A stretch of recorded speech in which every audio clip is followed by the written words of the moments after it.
enjoying life along the way.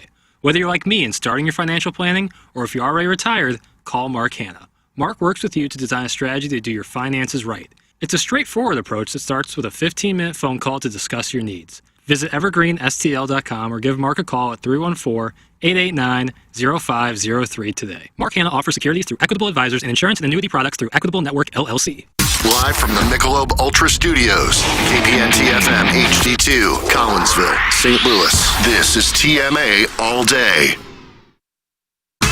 Rise and shine, St. Louis. It's the Ryan Kelly Morning After on KPNT-FM HD2, Collinsville, St. Louis. At the Morning After STL on YouTube and on TMASTL.com with Tim McKernan, Doug Vaughn, Iggy Strode, the Plowboy, and Action Jackson. 7:07 in St. Louis. You're listening to the Ryan Kelly Morning After. Welcome to the Michelob Ultra Studios. It is our Munganess, St. Louis Acura and Alton Toyota 7 o'clock hour. Timothy Michael McKernan, Douglas Sullivan Vaughn, Kenneth Iggy Strode, the Plowhawk, and Action Jackson with you on a program that solicits your involvement. And today, on a beautiful Friday in St. Louis, Missouri, June 9th, 2023, all phone calls all the time. It's going to be like Francesa's afternoon drive show, which lasted, I believe, 4.5 hours. I think he was on in the unique time slot of 1:30 to 6. Oh. Now, I want to try something new here. And no YouTube, you morons! That's from the 314. They're not happy right out of the gate. Blousy! They're not happy right out of the gate. We're live with cameras on. Is it up there? This guy could be just making things up, Plowhawk. That's what he could be doing. It's on. Jackson's exhausted already, and it's 7:09. Well, then maybe I shouldn't bring up this idea because it has Jackson doing one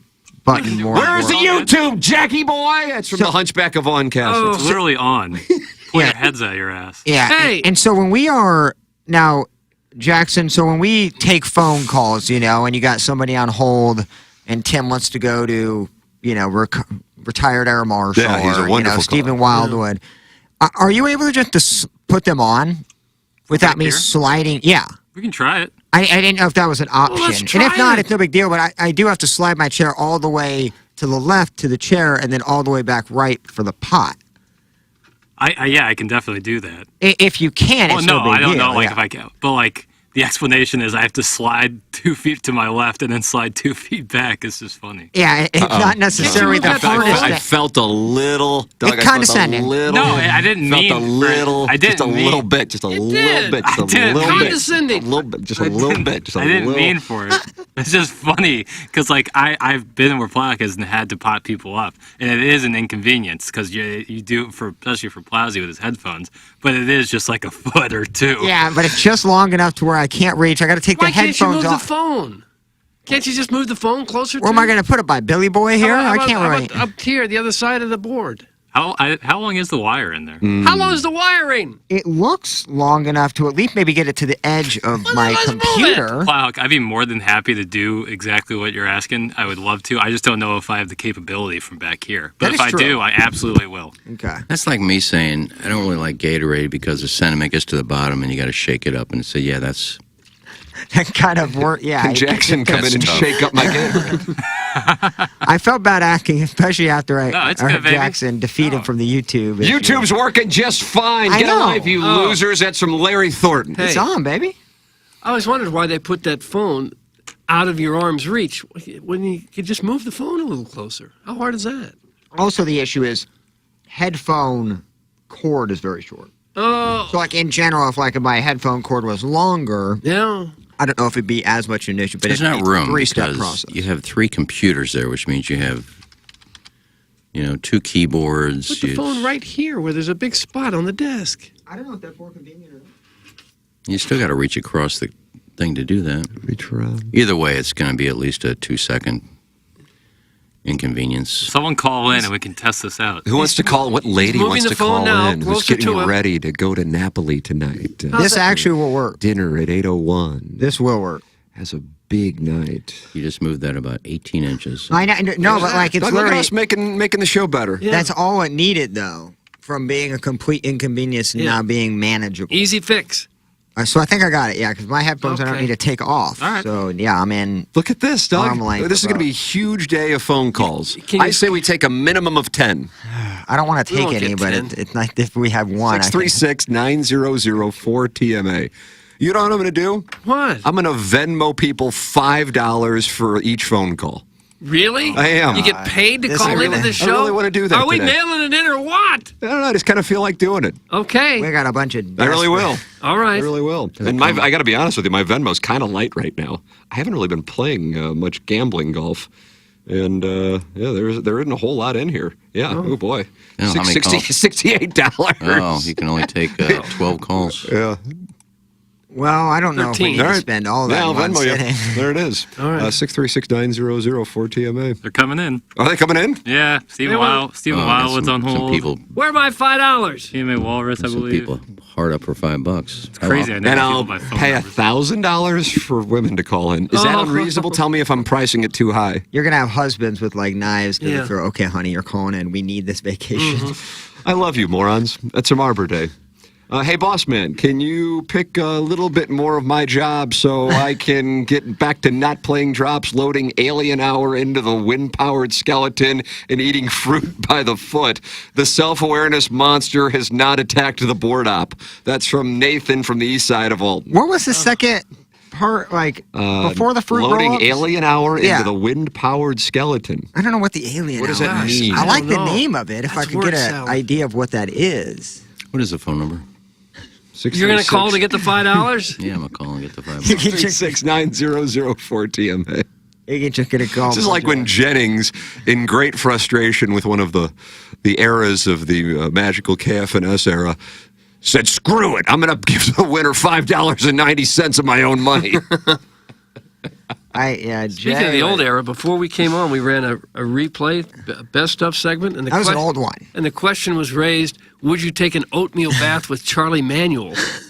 That's And a I good don't- question. I don't feel like we spent enough time on that subject. We can revisit it. The former Phillies manager. It's a good idea.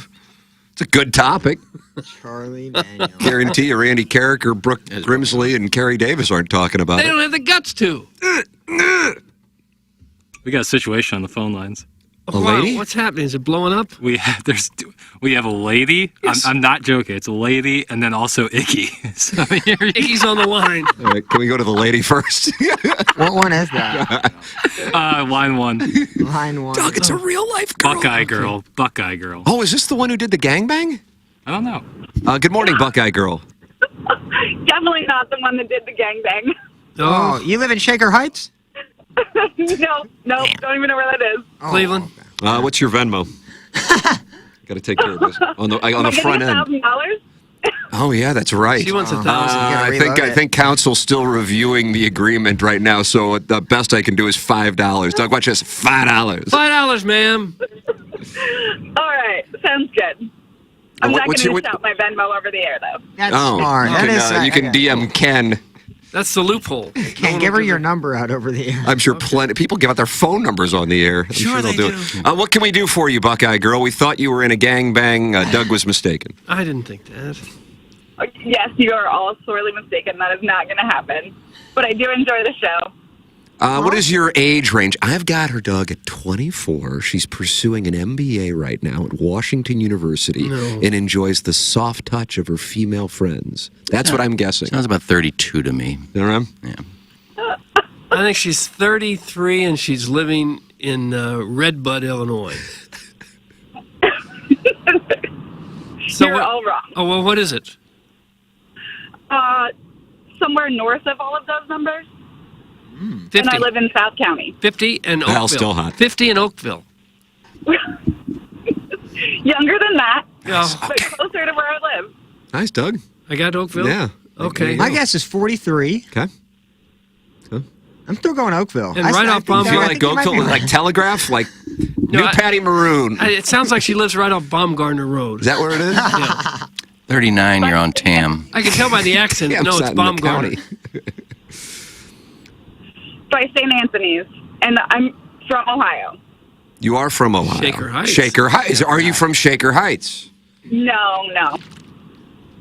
Okay. Doug wanted me to ask, but he texted it to me, so I'll do it. Have you ever been with a woman? Oh, No. Ever thought about it? Of course. Great answer. I believe her on everything now. The thought that counts. what is it in your life that's gone so badly that you needed the $5 to call into this show?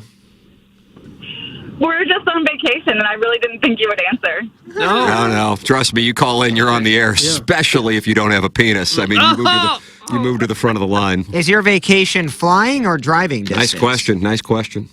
We are driving currently. Ooh. Are you going to the 30A region? No. Where are you going? If you don't mind us I don't know where that asking. You left this early. It's got to be at least 8 hours. Nice, Plowhawk. If it's a Nashville trip, you could probably have slept in a couple more hours. My guess is Hilton Head. Huh. Nope. It's only 4 hours. Ooh, okay, never mind. Oh. Got an early Going to start. the I like lake. that. Springfield, Ozarks. You're going to Branson. We're going further, but close-ish. Okay. We don't want to get... You're awfully tight-lipped. Yeah, I know. Very mysterious. Table Rock. Table Rock. Oh, okay. The total package says this is the listener of the year. Look at that, Doug. The Nice. Milagro Tequila listener of the Doesn't year. All take you a have to do lot. is be a female and call in the show, and you get listener of the year. We got to pry every bit of information out of this gal, and now she's going to be listener of the year. I bet these listeners have dropped off their kids and still sitting in the drop-off line, just anxiously awaiting. Probably. Are you a married lady? No, we're dinks. Ooh, dual incomes, no kids. Wow. Very interesting. That is very un-St. Louis. I told you I'm from Ohio. God, that's right. Well, you That bring is a whole different very. I culture. wonder what the percentage of, let's say, in the 40 range, give or take, Doug, 5 years, so 35 to 45, of married couples without children in St. Louis. I would say it's got to be. What do you think? I don't No, know. not many. Yeah. 20%. Oh, less than that all day. This gal's a unicorn. Yeah, but she hasn't been with a lady, No, but is by very definition, interested, not she a said. unicorn. Very interested, she said. God, yeah. That's how I Doug took probably doesn't know what a unicorn is, but I'm not a it. unicorn. You're not a unicorn. I thought that there was just something that was unusual, one of a kind. No, a unicorn is a lady that just goes with different men and is allowed to go with different men. Oh, is that right? Is that right, really? Open Yeah. relationship. Thank you, Iggy. Thank you. Wow, Iggy. See, he knows the definition of all these terms. Man, He's and, right. he does. called Table Rock. I feel like this guy's all Oh, it's gonna be hot. These Yeah. swingers lead an enticing lifestyle. Well, Table Rock is the swingers capital of the Ozarks. Is it really? Is it really? I don't know. Swingers capital of the Ozarks. He's delivering Is it that with how- such is that- confidence, honestly, I would fold. Yeah. Even though deep down, I don't think he has it, but he's When- just, the body language I've been tells to strong. Table Rock once, and that was as a kid. On vacation, just like Buckeye girls going. nice. Have you opened up your marriage? No. Are you interested in opening up your marriage? Maybe if Doug would like to. Wow! Bill. heaven's Doug, that sounds like you were his proposition. Are you interested in going to Table Rock? Well, I don't have time today. I'm working. I'm a working stiff. I don't would have text Tommy and say you've just been propositioned and you need to get out early today to head to Table Rock. I don't have Table Rock money. It's only 4 hours. Well, I'm just so pressed for time. Is that right? So pressed for time. Iggy is able to leave if that would perhaps fulfill fantasies. I don't think I have the clearance for that one. Okay, Oh. all right, there it is. Sounds like No, you're I on a got a, list, Doug. I got a 5.5 hour drive tomorrow. What do you got going Where on? are you going? Oh, Chi-Town stand up? Nice. Chi-Town. Okay. Well, did you have a trade proposal for us or anything? Yeah, what do you got going on? Why do you listen to this? Tyler O'Neill for Mike Trout. Tyler Nice. O'Neill for Wow, Mike Trout. very sports open line. I don't Sounds mind like it. our fantasy baseball. Angels have to pick up some of that salary, too. Yeah. That's how we got Arenado. I think she's being fed information, Yeah, Doug. I think she she's says being you fed gotta go. information. I love She's the tired of us. boyfriend in the background. That is Okay, great. girl, out. Nice. Okay. Oh, she's out. Husband told her to get off. Good for him. He knew when to pull the parachute. I like that girl. She got her $5, I guess. KG in O-Town said he'll come in for Doug if he wants to go a banging in the Zarks. Oh. He's always on standby. KG in O-Town. Table Rock's a fun place, though. It's nice. People like that more than Lake of the Ozarks because it's not so crowded. Is that right? Better. Oh yeah, much less crowded. Is Fishing- one the nicer fishing's than the better. other? It's just This just is more going to be a laid- controversial take, It's just so you certainly know. more laid back. I think the fishermen like it a whole lot. All right. I think so. Is one closer than the other? I think Ozarks is closer than Table Rock. I think it's farther down Yeah, from four- here anyway. 4 hours. She said it was a little past the lake. Yeah, the lake's 3 hours. I thought, with that, I guess they're getting an early start. I always like to leave early, but I assumed on those types of trips you can leave it. Whenever. You know. Might I as guess well you make want a to full enjoy weekend your out of full it. Absolutely. Friday, yeah. It's surprising ladies don't call into this show after this line of Tom Brokaw-esque questioning. Well done, fellas. This will be the last lady to ever call in. That's from Nathan from the east side of Alton. Well, We asked for her Venmo handle, where exactly she's going on vacation. If she's been with a old, if woman, she's been with of a course. woman. We kind of hit all. Yeah. every hole. Gangbang, was she the one in the gangbang? Guys, Table Rock is 1,000% less Hoosier than the lake. That's from the Hunchback of Von Castle. Huh, who knew? Is that accurate? But what's that Anybody know? definition? Does it mean it's still Hoosier? I mean, being less Hoosier than the lake is, really small. I think it's far achievement. less commercialized, too. I think it's more Hoosier because more people live there. The Live in Ozarks. Table Rock? The Ozarks are. They live in the Ozarks. Yeah, but like down toward Camdenton and Grand Glaze Bridge, those are more like summer homes and vacation homes, weekend homes. Table Rock people live there and work there. So they're not quite as wealthy, you're saying, to have second homes. Yeah, I mean, it's not as. Some of the houses look like mobile homes that just got dropped into the land. Well, there's a lot of money at the lake. There's a lot of $1 million homes down there now. Depending on where you live. Think about that. Well, that's always the case. Man, see, I'm on. Just got on season 4 of Succession. Yeah. But I will say that guy's little Swiss house there that Logan and Roman have to get to via that little. Is that Alexander boat. Skarsgård? Yeah, that is a beautiful piece of property there. I think that's Lake Como. Yeah, that's what Madison said. That's in Italy. Yeah, that was just stunning. I went back and started watching from the beginning because it's only 4 seasons. And I'm on kind of like the middle of season 2. Damn, you're gonna catch up to me. Yeah, when did Kendall stop becoming a wimp? It took him a year and a half to get. That's not as good a question as would you take an oatmeal bath with Charlie Manuel? Kendall might have one of the hardest role I've seen an actor play in a while. Well, Brian Cox loved it. This guy is not happy about the Table Rock comments. Table Rock is way more Hoosier. You can rent a house at Table Rock for $10. It's nowhere near the development. That's from Ken's Wedding Toast. Yeah, That's what I said. It's anywhere close to being as commercial. You just didn't agree with me before I said that. I think I'm going She to just Table texted Rock. in her Venmo. I gotta keep my word, Doug. Okay. Give her $5 $5 spending money. I think I'm going to Table Rock over the 4th of July.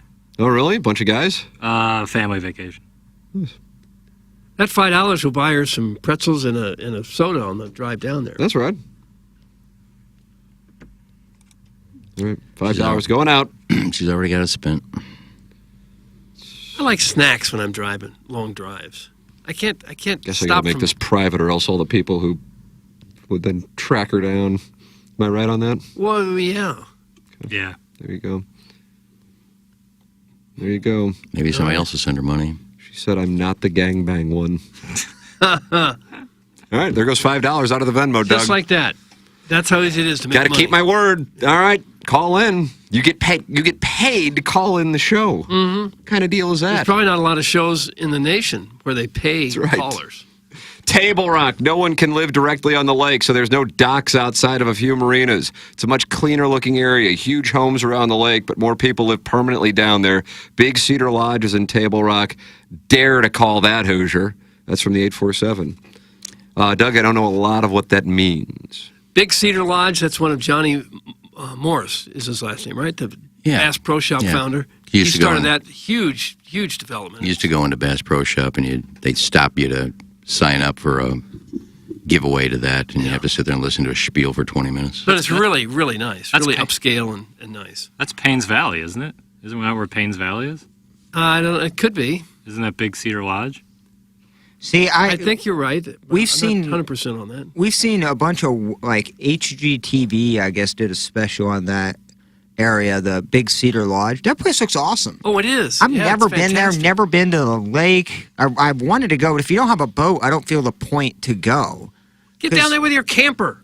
I get true, but I still want to get out on the water. But that Big Cedar can looks rent phenomenal for a wedding venue, and Yeah. I was impressed when I watched that little HGTV special. Go down with Biff. Biff's got a boat. You could rent a boat down there, Plowsy. Yeah, it just seems expensive. It isn't terribly expensive. Maybe $100 or so. Yeah, maybe an option. I really do need to get to the lake, at least to see the atmosphere. Now, would you swim in it? We talked about this before the show, Doug. I don't do open bodies of water of any kind with I can't see underneath of me. I just I as can't. Skinny as you are, you might look like a worm to some of these bigger fish. I am boy worm. So you basically stick to a pool. The pool, and like I like fishing. Like if I'm fishing on the boat in the middle of the water, or if I'm like kind of chilling like on the edge of the bank, but I ain't about to get involved in something like if I can't see what's around me or underneath me, I'm out. Because the So ocean. you would never water ski then? No, I don't think I have the body type either. I don't have enough muscle mass to keep myself down. You know what I The mean? boat does most of the work anyway. You don't need to. You just got to hang on. Water's not my thing.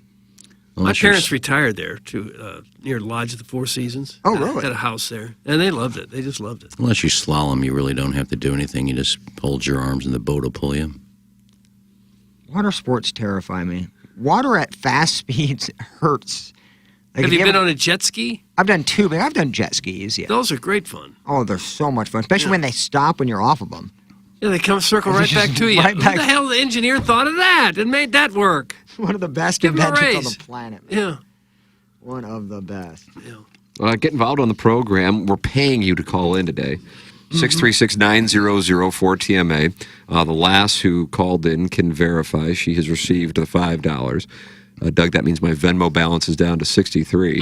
And I believe I'm gambling in about 5 hours, so I better be profitable today or else, I might have a shakedown situation. 50 cent a hole? Yeah, the stakes will be a little lower.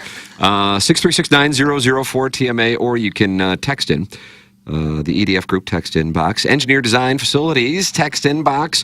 EDF Group. They are going forward as the EDF Group, and they have been a wonderful sponsor of TMA now for a few years. We would love for you to get involved with Engineer Design Facilities going forward as the EDF Group as of April 2023. They're the sponsor of the text inbox, 314-881.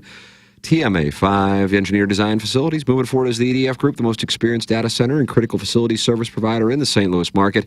Check out the newly revamped website, theedfgroup.com, and take a look at each of the three divisions they have to offer. EDF Group is your one throat to choke for all your critical facilities, data center, commercial fire alarm, and electrical and IT infrastructure needs. To contact the EDF Group, email fire@theedfgroup.com. Experience the EDF Group difference and learn more at the edfgroup.com. Then James Carlton of the Carlton State Farm Insurance Agency is my insurance agent. He's also the Plowhawks insurance agent. Plowhawk, what do you love so much about James Carlton? Just the efficiency and also how nice him and his staff are. It's just, we're not a number. They know my full name. They kind of know exactly what I'm owning, what I'm doing, and needed to add a pop-up camper, boom. Day later, done. 2 days later, boom. In the mail, got my cards ready to go. Just like that, boom. Yeah, they're instant offense. Love James and his people. The number is 314-961-4800, but the website to go to is carltoninsurance.net. It's James Carlton. He's my insurance. I saw him yesterday, as a matter of fact. And the Plowhawks client as well. We would love for you to become a client because you will understand that there really is a difference between insurance agents. CarltonInsurance.net is where you go. He is in Webster Groves. It's James Carlton at the Carlton State Farm Insurance Agency. Online at CarltonInsurance.net. 313 five-star Google reviews. James Carlton at the Carlton State Farm Insurance Agency. If your insurance costs a leg and an arm, call James Carlton. State Farm. Here is the guy who does Mike Francesa impressions, doing Mike Francesa covering the European Sex Championships. Take a listen. Oh, my. Hit the lever. All right, we're back. And it is a busy Tuesday here in New York. You got the Yankees, the Mets, all the buzz surrounding the Jets.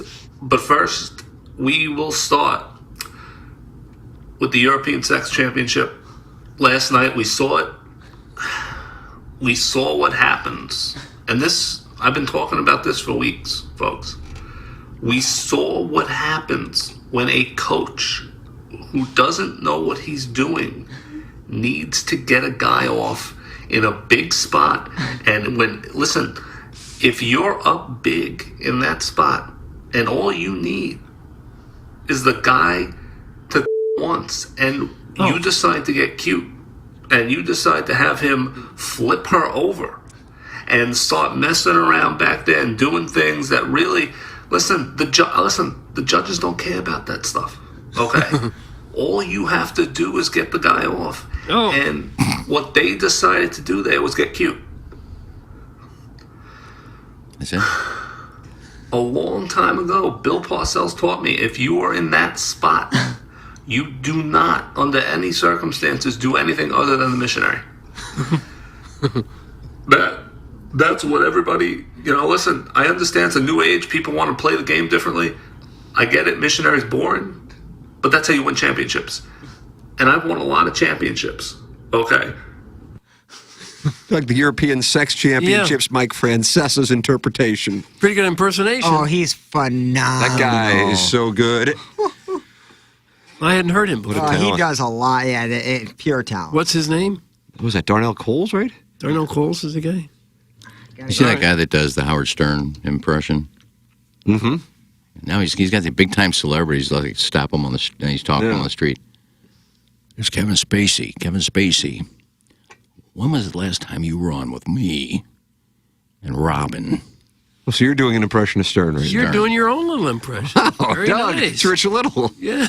That guy's name is Big Action Bill. Big Action Bill. I like the name. He is so good, man.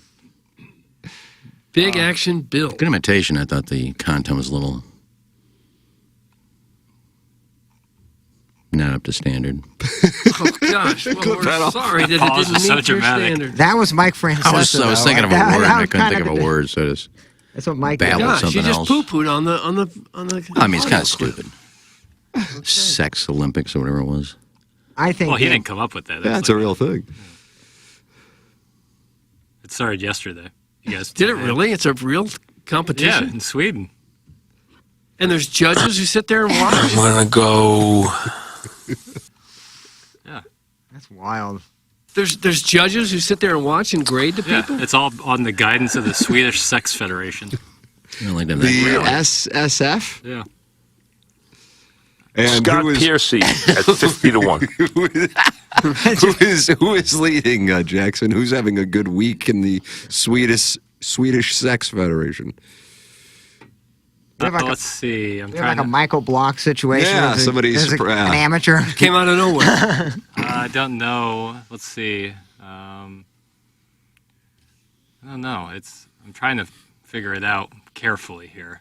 Just look at the table. I want to make love. Frank's is in it?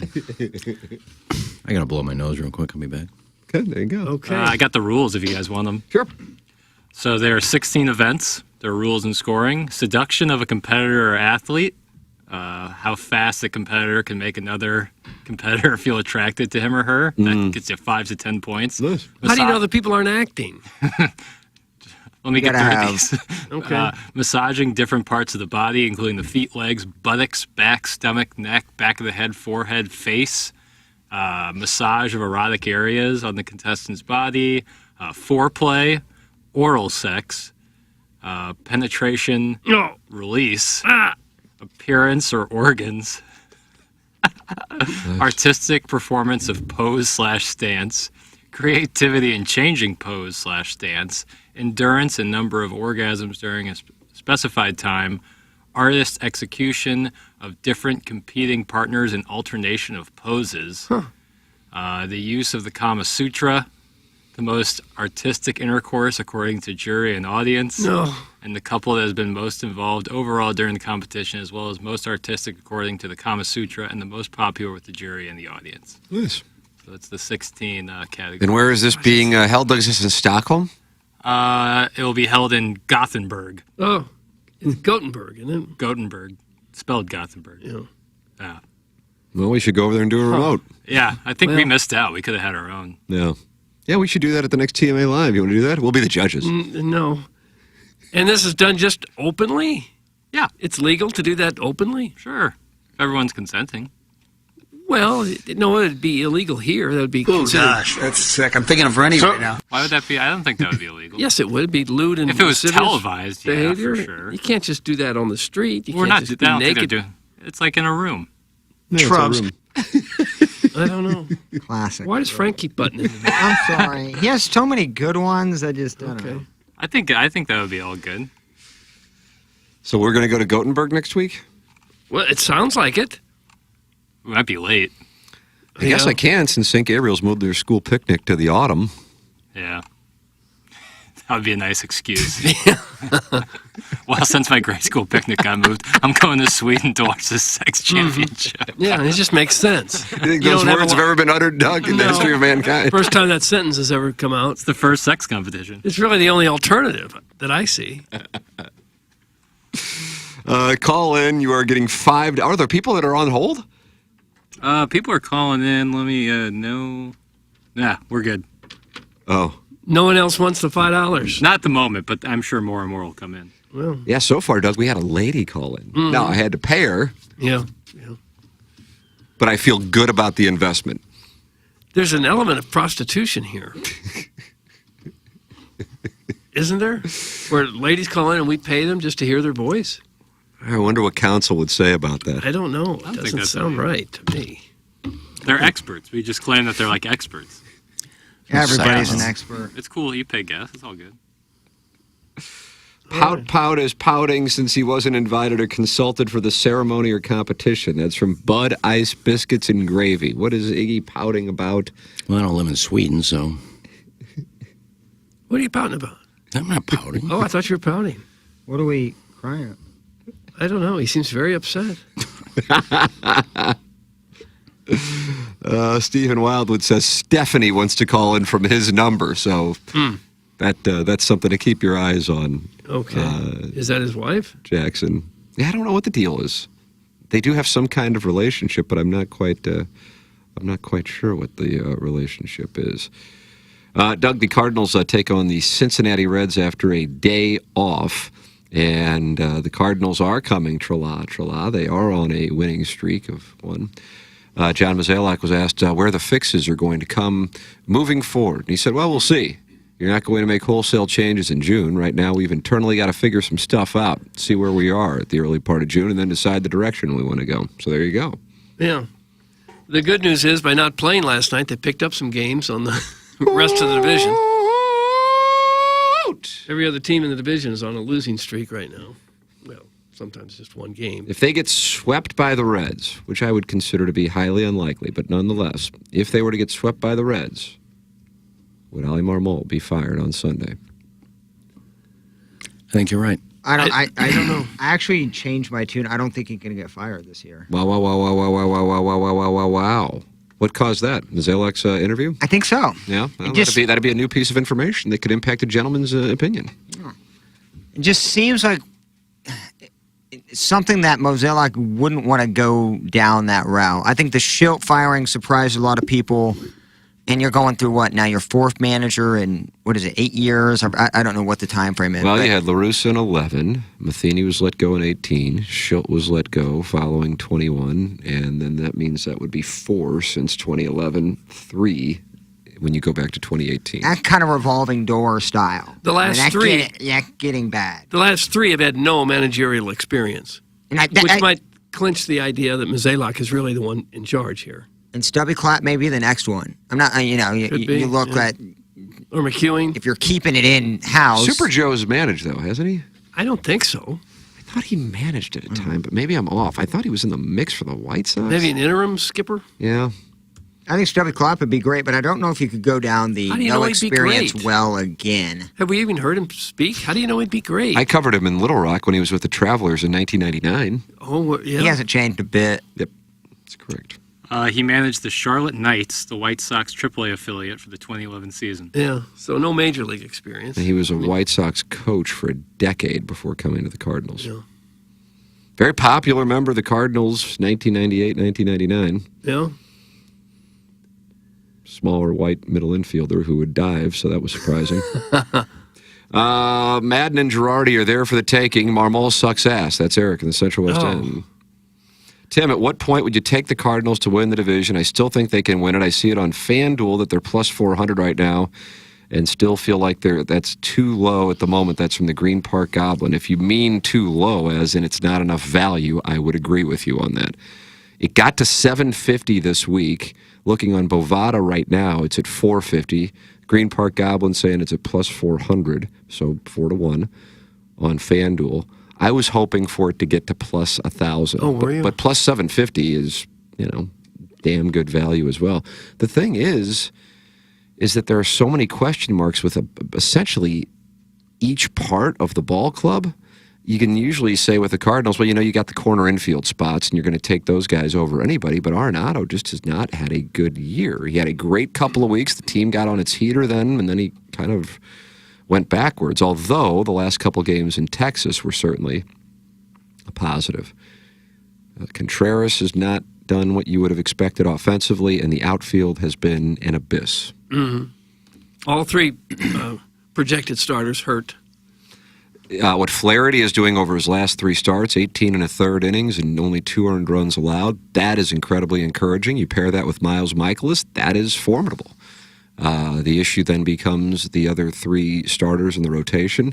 Montgomery tailed off after a good start. Wainwright is just not the same guy.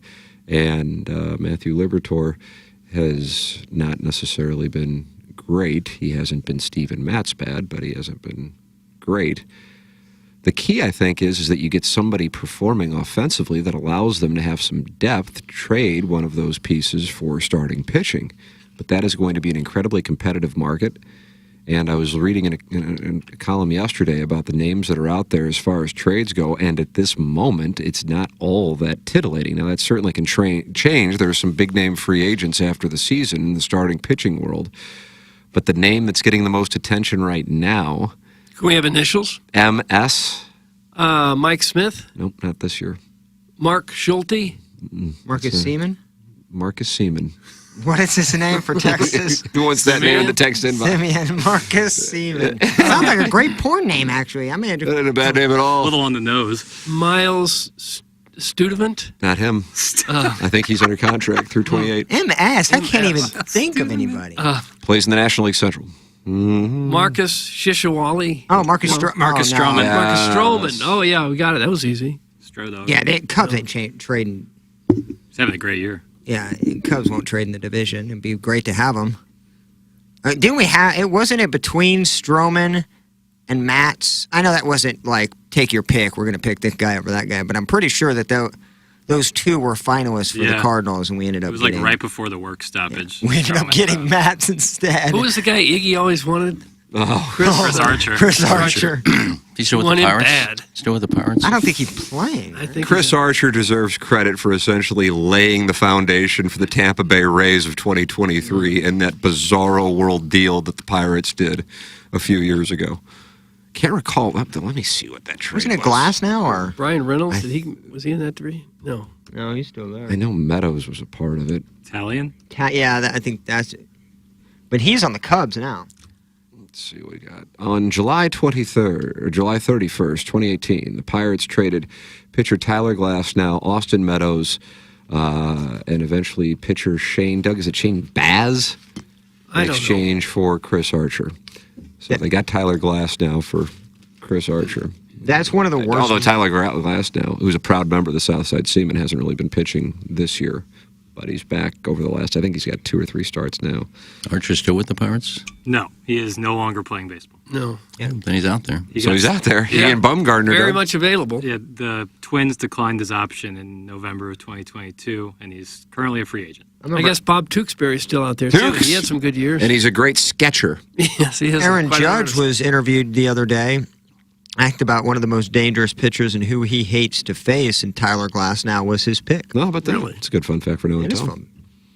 Doug, things are fun right now, aren't they? Lots of fun. Well, we're giving money away for people to call in, 636-900-4TMA. And we've taken a call from a lady, which is really historical. Mm-hmm. Let's see. Producer Joe is listening to the show, and he's not talking about Iggy. What's he saying? Says, having Skip Schumacher here would be great, but he is in Miami winning a tougher division. Could fire Ollie yesterday. Producer Joe with like a take. Oh. Wow, and a non-Iggy related take. How about that, Smith? Well, I did say 2 days ago that Schumacher has got the Marlins in second place, so he's just repeating what I said the other day. Yeah, you think that's where he got this take? Probably. He heard you say it? Could Just well kept be. it in the holster. You know? Doug, TMA Walrus number 1 wants $5, and we welcome him to the program. TMA Walrus number 1, what is your Venmo? I will send you $5 right now. Oh, you don't have to worry about it, Tim. I saw Caesar's article. I know you're barely making it. You're fine. That's right. Thank you very much. Okay. That should start the call. What can we do for you this morning, sir? Have you been in a gangbang? Oh. No. Sorry. No problem. A couple of things. One, James is great. James Carlson. I love that guy. That's right. He is amazing. Yeah, he's wonderful. I emailed him last week about life insurance. He goes, I'm on a call. I'll call you right back. I'm like, no. You know, it was the Memorial Day weekend. I was like, just hit me up next week. 5 minutes later, a guy called me, go through all our options, and we're just going to figure out what to do. And big props to Barbara Rocchio for beating cancer. That was the best news yesterday. Amen. I saw that, and that's just wonderful news. That's Matt's mother who works at James Carlton's office. Oh, yeah. Yep.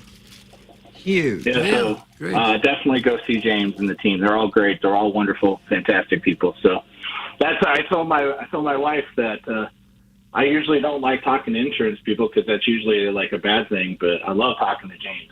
He's an excellent guy. So everyone go see him. He's got a great staff, and he's first class himself. I'm glad you're working with him, TMA Walrus. Oh, yeah. He's been great. Absolutely great. Other thing, Table Rock. I've never been Lake of the Ozarks, but I grew up going to Table Rock. Yeah. It's a beautiful area. I think it's a wonderful spot. It's pretty Hoosier certain spots because, I mean, it's southern Missouri, northern Arkansas, so you're going to have a lot of Hoosiers, but it's still a lot of fun. Yeah. But the one thing that always bothers me when people say, oh, we're going to go to the Ozarks. I'm like, oh, so you're going to go to Branson or Springfield? And they're like, oh, no, Lake of the Ozarks. I'm like, well, that's not the Ozarks. The Ozarks is south, just so we can clear that You say the Lake of the Ozarks is not the Ozarks? Not really. What kind of a take is that? It's in the name. No, it's literally just north of the Ozarks. It's called Lake of the Ozarks, but whenever it's the actual map of the Ozarks, it's a little north of it. Oh, good knowledge. I don't know. Yeah. Brad Pitt territory, isn't it? That's where he's from. He's from Springfield. Who? Brad Pitt. His parents still live in Springfield. Yeah, his uncle lives in Ornogo, Missouri, if you want to look that up. Okay, that's good information. No, just random. Okay. The other thing, Tim, my wife and I don't have kids, and I'm 40 and she's 43. Very rare. Yeah, and we have In no St. desire Louis. to have kids. Yeah, we live right here in St. Louis. Huh. And what did you say? I'm sorry, I talked over you there, TMA Walrus number 1. No, you're good.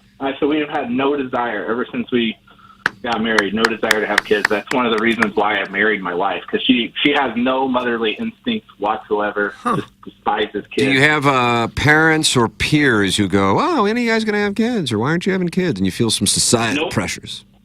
Nope. In fact, our core friend group, they're totally against having kids, too. 100%.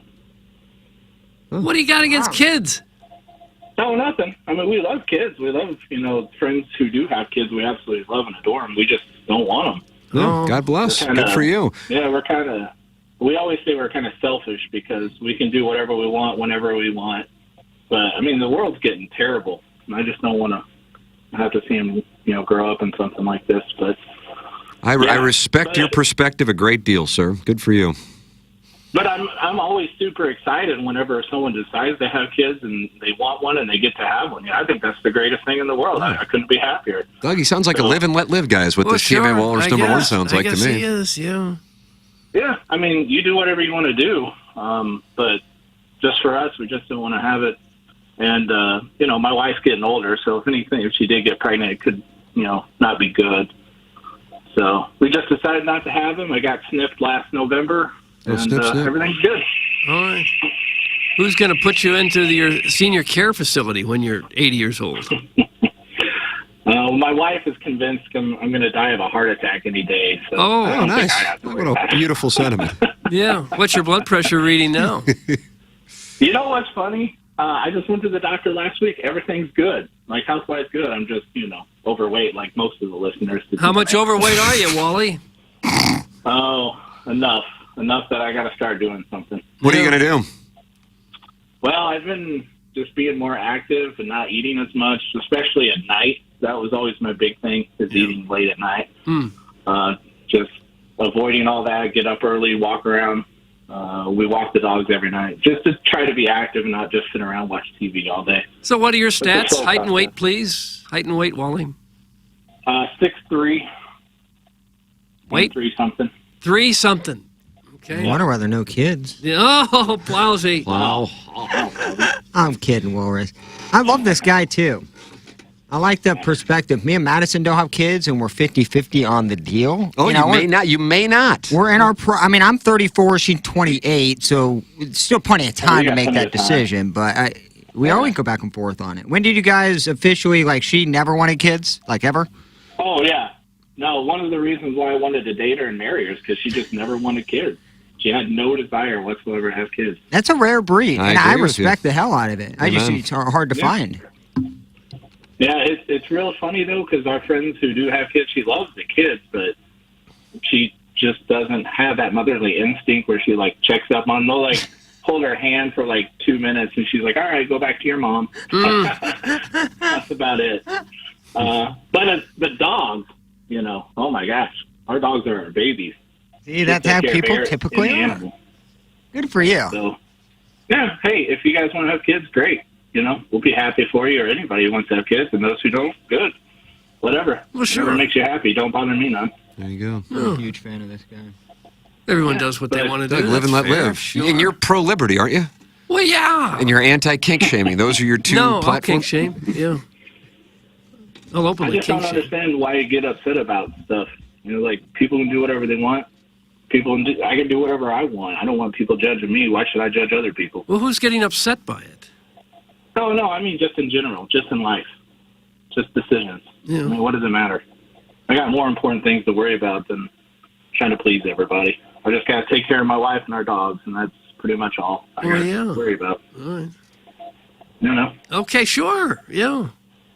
But anyway, I enjoy the show, boys. Thanks for everything. Yeah, Doug. All right. What a nice little just a pleasant call. It's like we do a pleasant show. He was a nice guy. But he does want his $5. He doesn't want the $5, he said. Okay. Why is this incel still on the air? No one gives an F if the Lake of the Ozarks is in the Ozarks. Fork, electrical outlet now. That's from Aunt Peg, who had to withdraw from the J. Randolph Jr. Fan Page Club Championship presented by Michelob Ultra, which has 95 calories and 2.6 grams of carbohydrates. That's what it is. And had Aunt Peg played, Aunt Peg to me was live as a real candidate to win. Doug, I haven't seen anybody, including anybody on tour, hit a ball as far and as with much precision as 2020 winner? 2020 winner, Aunt Peg? I don't know the years, Tim. 2020 winner, Aunt Peg. And Danny Griskowski-Skak? That's apparently how you pronounce it. Texted in how to pronounce his name. Now, he did it about 20 minutes ago, so it's a bunch of text. Yes, so I've lost it. Dave Jackson, I don't know if you saw it. I thought there was a gack at the end of it. Griskowski-Gak. And he beat, what was the name of the guy who's good? Will Basler? Well, I was about to say Will Gahn, but it's Will Basler. Will Basler, yeah. Will Basler. We're losing those single-digit handicaps left and right. Telling you. What a stunning development. Is this going to make it more fun for you when you go to the Final Four with your family, or are you going to be less excited? No, we're not going. We don't have tickets. Oh, if I could get you tickets, would you? Wouldn't go. No, I wouldn't. I think we got some on the 17th. You're going to set up 17th, the par 3. That's a good spot to be because you can see the players tee off on 17 and then also see them approach the green on 16. And that's where a lot of matches are decided. So that was a good pick by you and Madison. Yeah, I think we're going to take that shrubbage on the far right there of that hole so we can put the grandstand. You'd have to wear a helmet because balls are going to be flying every which way. Doug, look at this.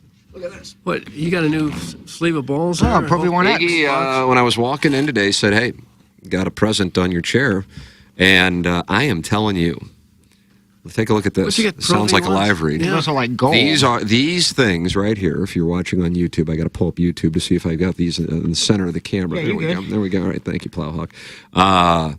First off, I never thought really a golf ball would matter, and I'm not saying that it necessarily does. Perhaps it's more psychological. But I remember there was what they call a ball fitting. You're aware of club fittings. And a ball fitting at the place I was playing at when I lived down in Jupiter for 6 months in 2021. And the head pro's like, hey, can you just do this to make sure that we have enough people who will do it? The guy's really good. If you're interested, I'm like, okay, fine, we'll just do it, to whatever, help out the cause. And and the numbers were so different hitting what is called a left dash ball. It's a Pro V1X, but it's a left dash. I know this sounds like a spot. It's not, as you might be surprised. Titleist isn't sponsoring the program. And I think that was 2021, so 2 years ago. Told a bunch of people about it back here, so some of my friends switched to them. And these things are so difficult to find that if you find them, you have to buy them up quick, fast, in a hurry. And I think they're $80 a dozen. Oh, Lord. And people mark them up like crack rock on, like Amazon. If I went to look for a left dash right now, I think that'd be $80 a dozen. So PGA Pro Dan gave these to you, Iggy? Yeah. What a gentleman. What a patriot. Tim. Doug, I mean, if the Pope will play me, I'll be using these golf balls, and maybe I can shock the world and get into the Elite Eight against, who's it, Freddie Freedman or Kevin Roth, I believe. We don't know who won. Will you lend him some of the balls as well? No, at all. No. Okay. So you got the balls and not Iggy.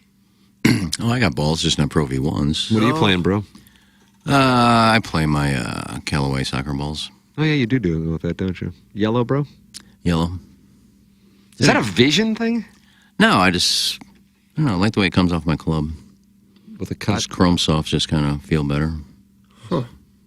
All right. I hit a lot of balls I found off the practice tee. Range balls. That's good enough for my game. At this point. Mm-hmm. But I think you're trending. I don't know. I like your trending form. in the wrong direction. I like your form.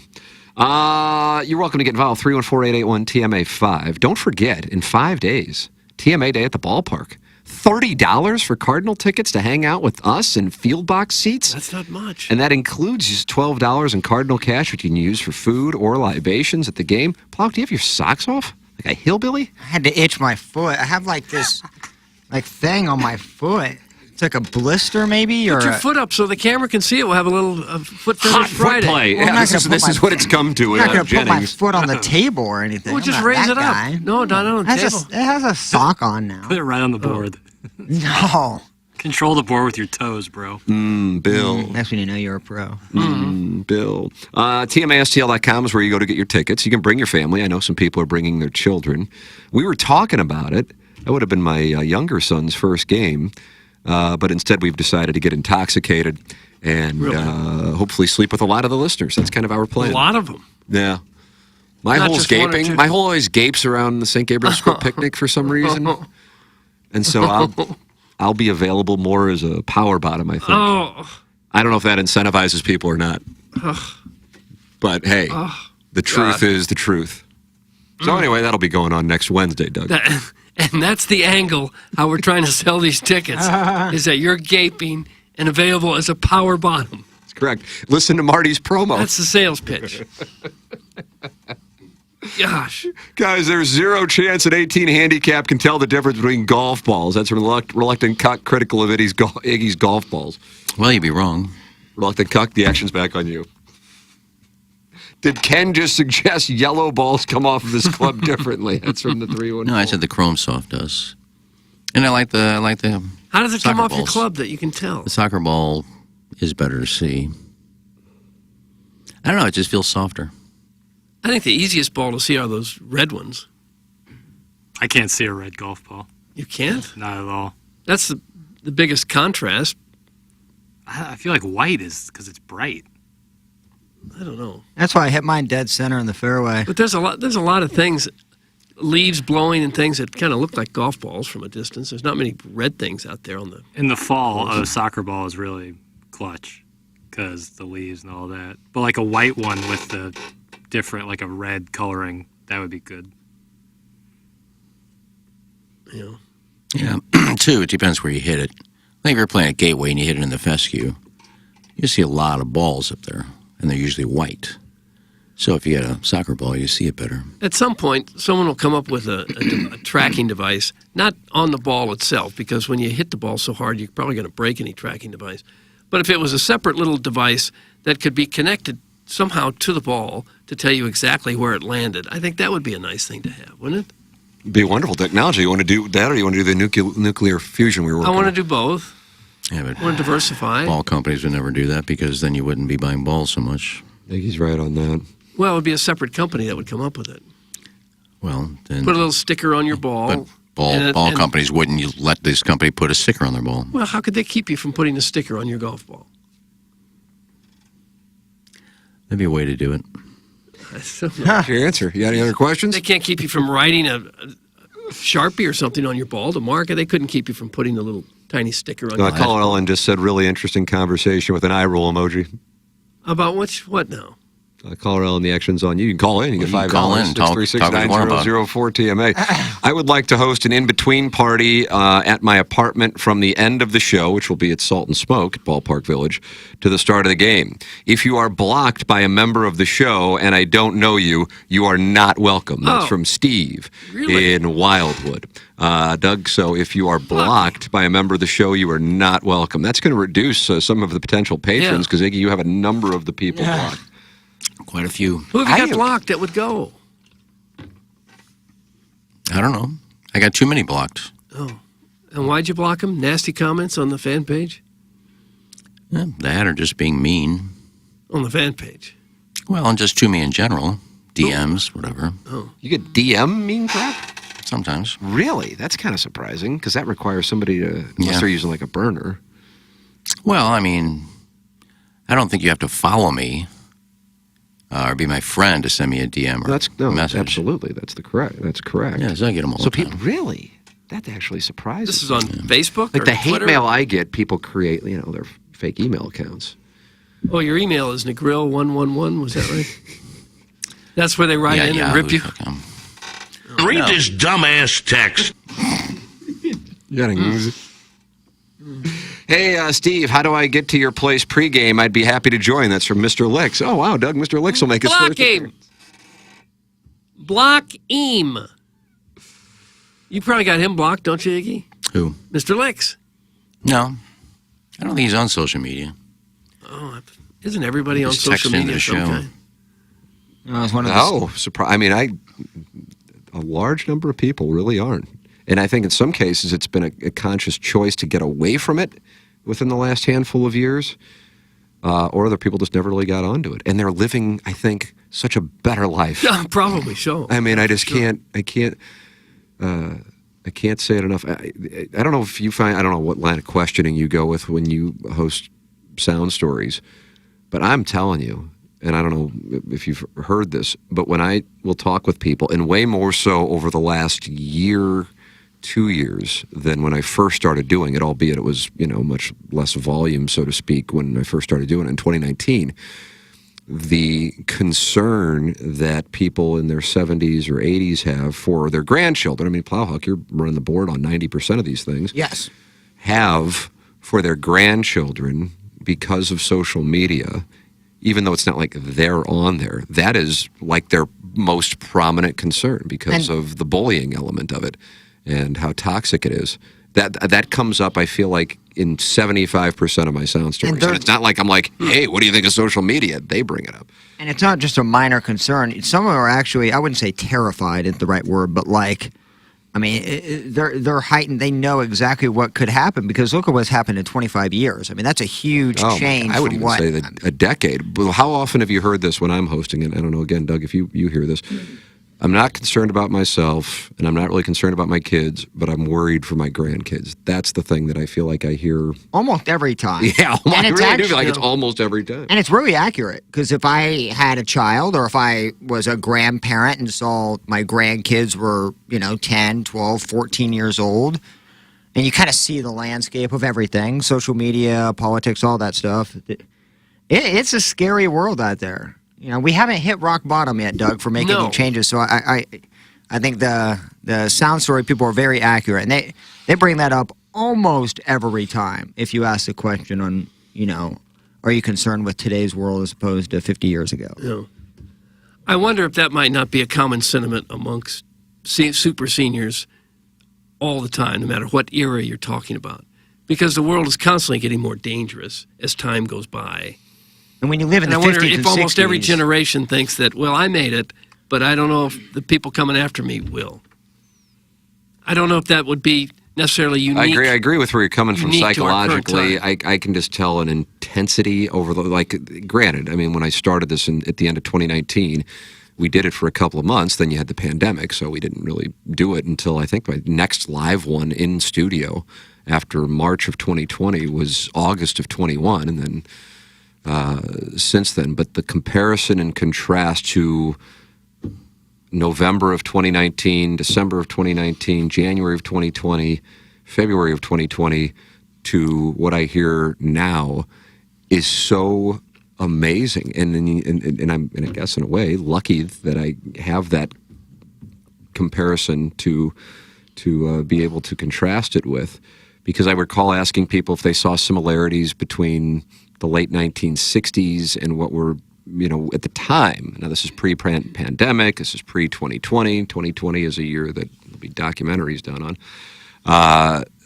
That they didn't see it, and now it's like, oh yeah, this reminds me of, take your pick of Vietnam, whatever else would you cite at that particular time. A lot of people, and this is one of the things I saw yesterday, I think I posted this on the TMA fan page, an interview with Larry King, who of course is passed, but this was, and he was just kind of speaking off the cuff. So he wasn't hosting the interview, he was being interviewed. And I don't know if you'd ever seen this, Doug, because I know this interests you as a history guy. He was doing, or he was just hanging out with Jim Garrison, who was the, who Jim Garrison is? Yeah, he was involved in the prosecution of trying to bring somebody to justice for the Kennedy killing. That's correct. Down in New Orleans. And then tells this story, and quite fascinating with regards to, and he called the shot. He goes, I'm just telling you, they're going to get Robert Kennedy. So this, of course, was before he was, and that was 68, I would imagine. He got it in 68, yeah. 68. I think the anniversary was just a day or two ago. It was. That's why I posted it. It was Tuesday. It would have been 55 years Tuesday, if I'm not mistaken, following the California and South Dakota primary, in which, I mean, I know you were super young then. Was he the favorite, the Democratic favorite at that time? I think so, yeah. I would have thought. He had just won California and South Dakota. And that was where the celebration was, at that hotel in L.A.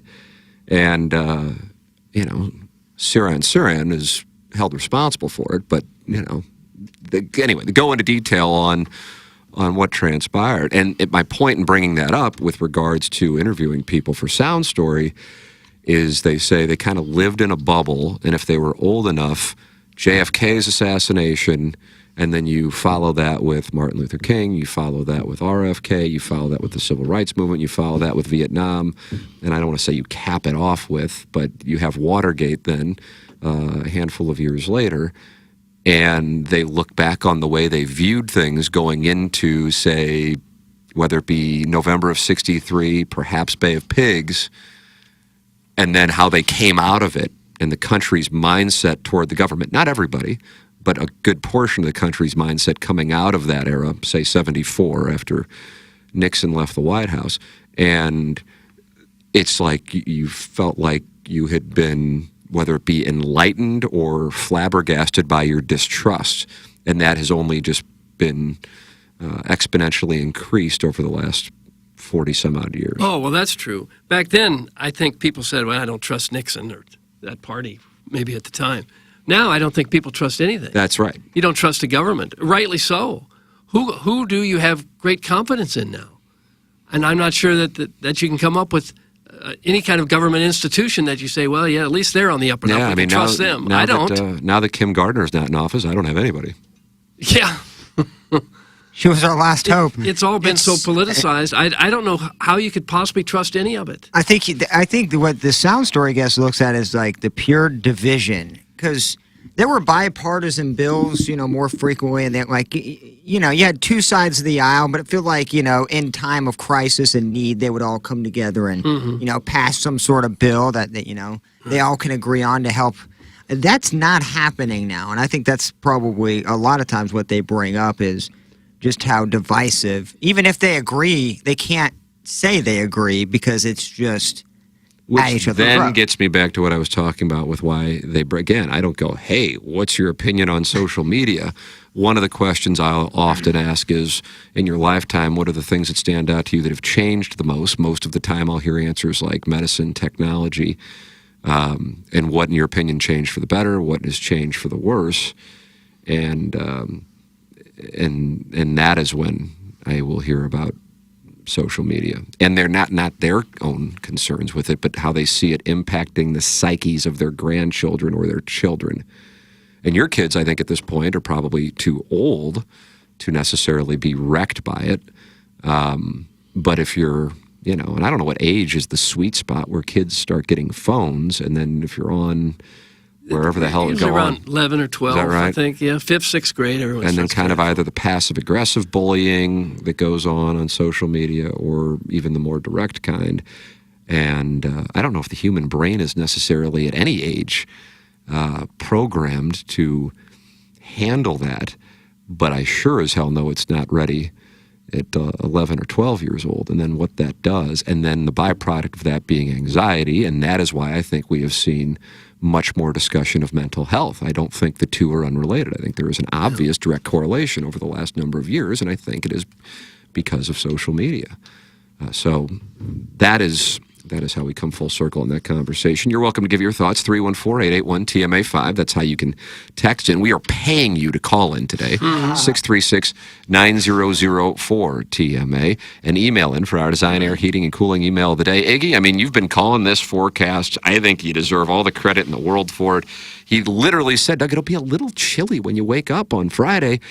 And I was walking in, seeing Iggy out there enjoying his dart, and sure enough, there was a bit of a chill in the air, but the weather today will be perfect. Sunny, high 70s, low 80s.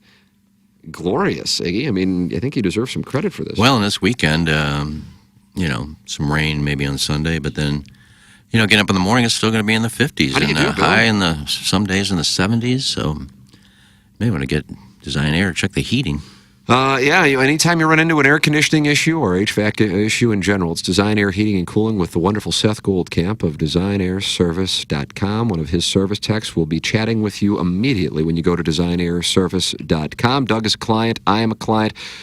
Seth's great-grandfather started the business, and that is why he takes the reputation of the company very seriously, not just because it's good for business right now, but because he's thinking of his great-grandfather, his grandfather, his father, and now he and his family who operate the business. It's a family-owned St. Louis business. It's Design Air Heating and Cooling online at designairservice.com, the official HVAC provider of TMA and the Tim McKernan Show podcast. Design Air Heating and Cooling online at designairservice.com. If you are going to be heading to the Lake of the Ozarks, Table Rock, I know a lot of people like to jet ski on the Mississippi. Doug, you've done that, don't you? You go out the Mississippi, or you go to Missouri River?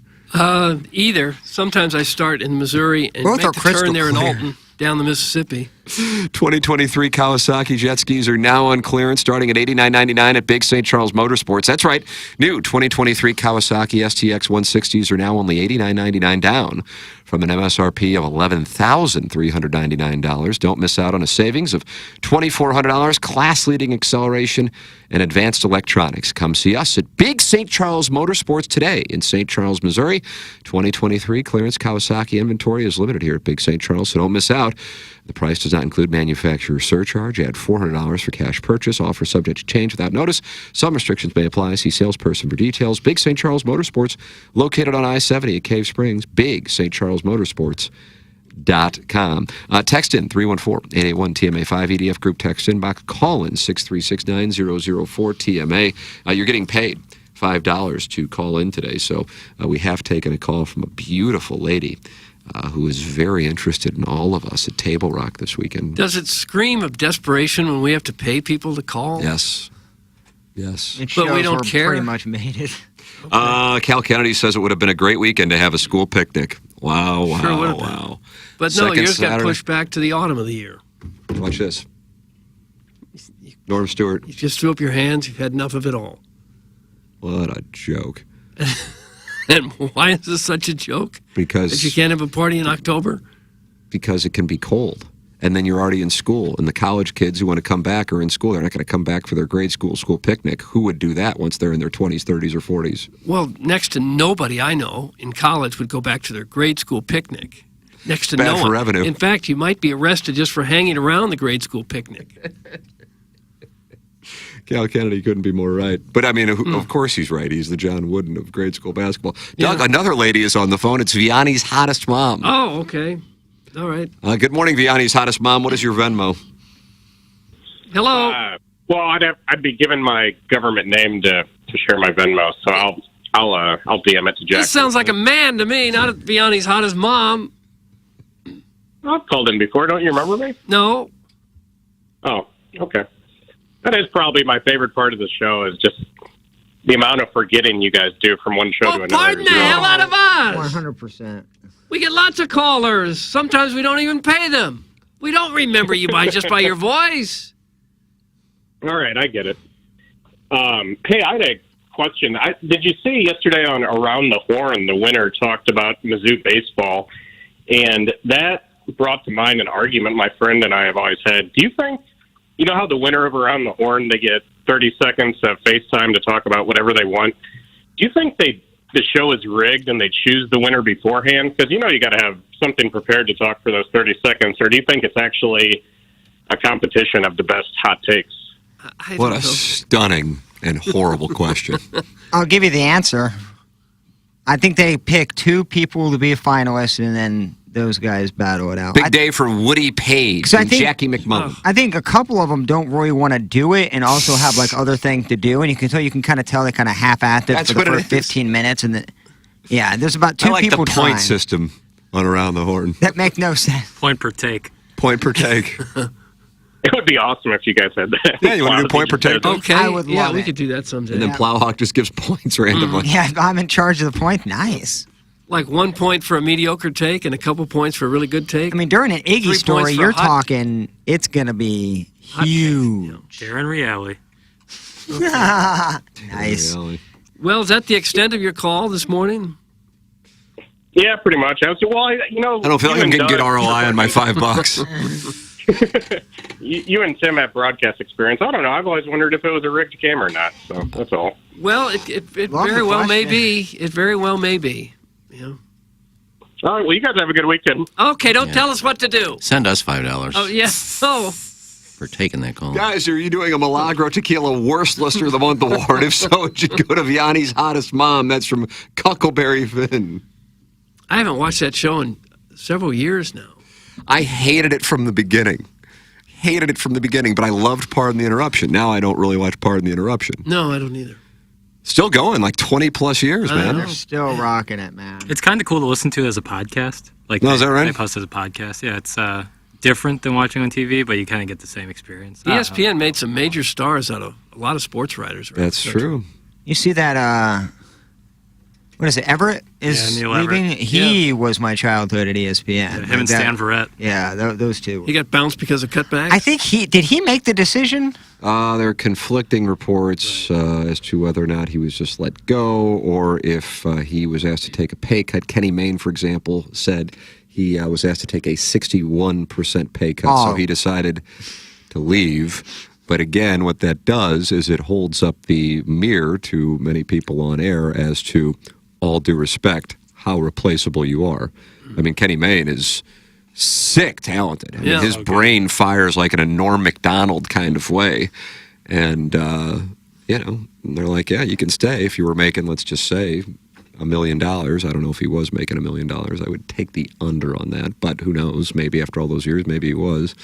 You can have $390 if you'd like and live in Connecticut, which is like having, $1.50 in St. Louis. Yeah, but good luck making $390 anywhere else. And that's the deal. Mm-hmm. That's the deal. So he's These like, guys got to be good so enough. mad at some of these salaries that they signed the Monday Night Football people to, and then see how many people lost their jobs partially because of that anyway. What happened to Greg Olson?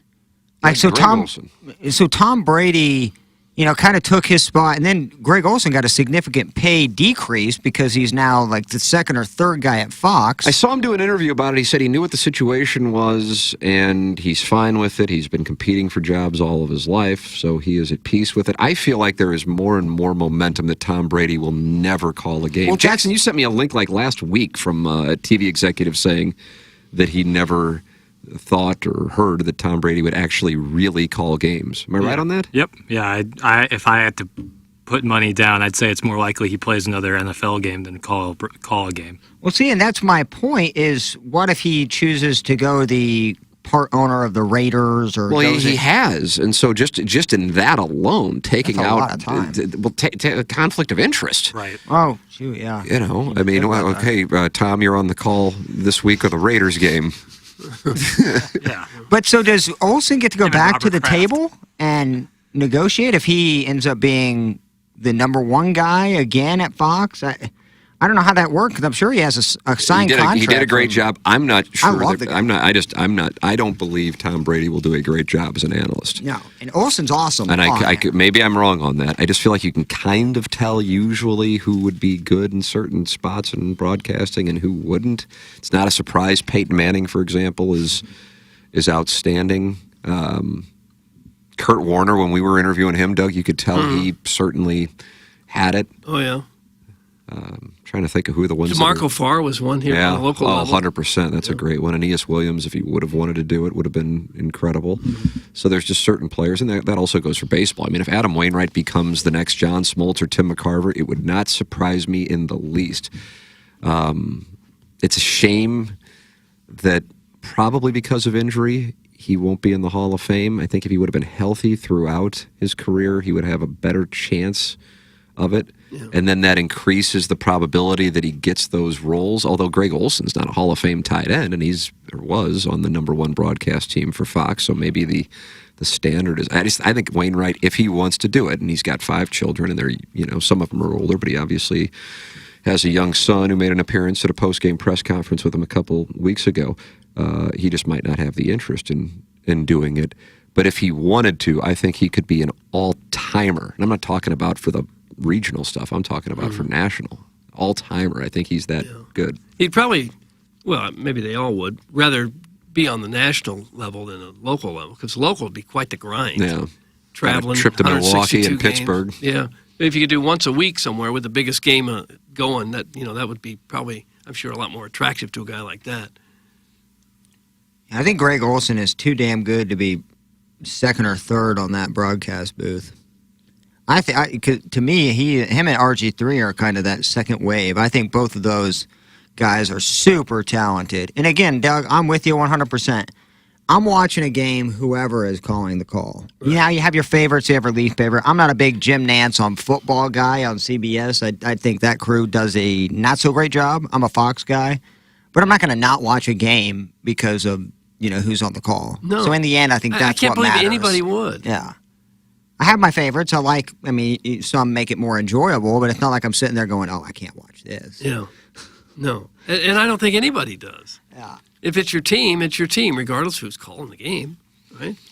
I mean, I suppose somebody who's really horrible could ruin it for you, but you don't see very many people that are really horrible, local or national. We sometimes get a little peek into that when games are on ESPN Plus for the Missouri Tigers early in the season. Oh, those are. Jackson just brought up a great one. Who's got the call the South Dakota game? It's always. Guys, do you think if Bailey's threw the dozens of dollars they have at Chaser, does he consider getting into television? That'd be so good. Otherwise, I bet Jackson's guy Jamie Rivers replaces Panger. That's from Al in Dadeville. Darren Pang. I don't think we've talked about it on this show. I know we talked about it on 101.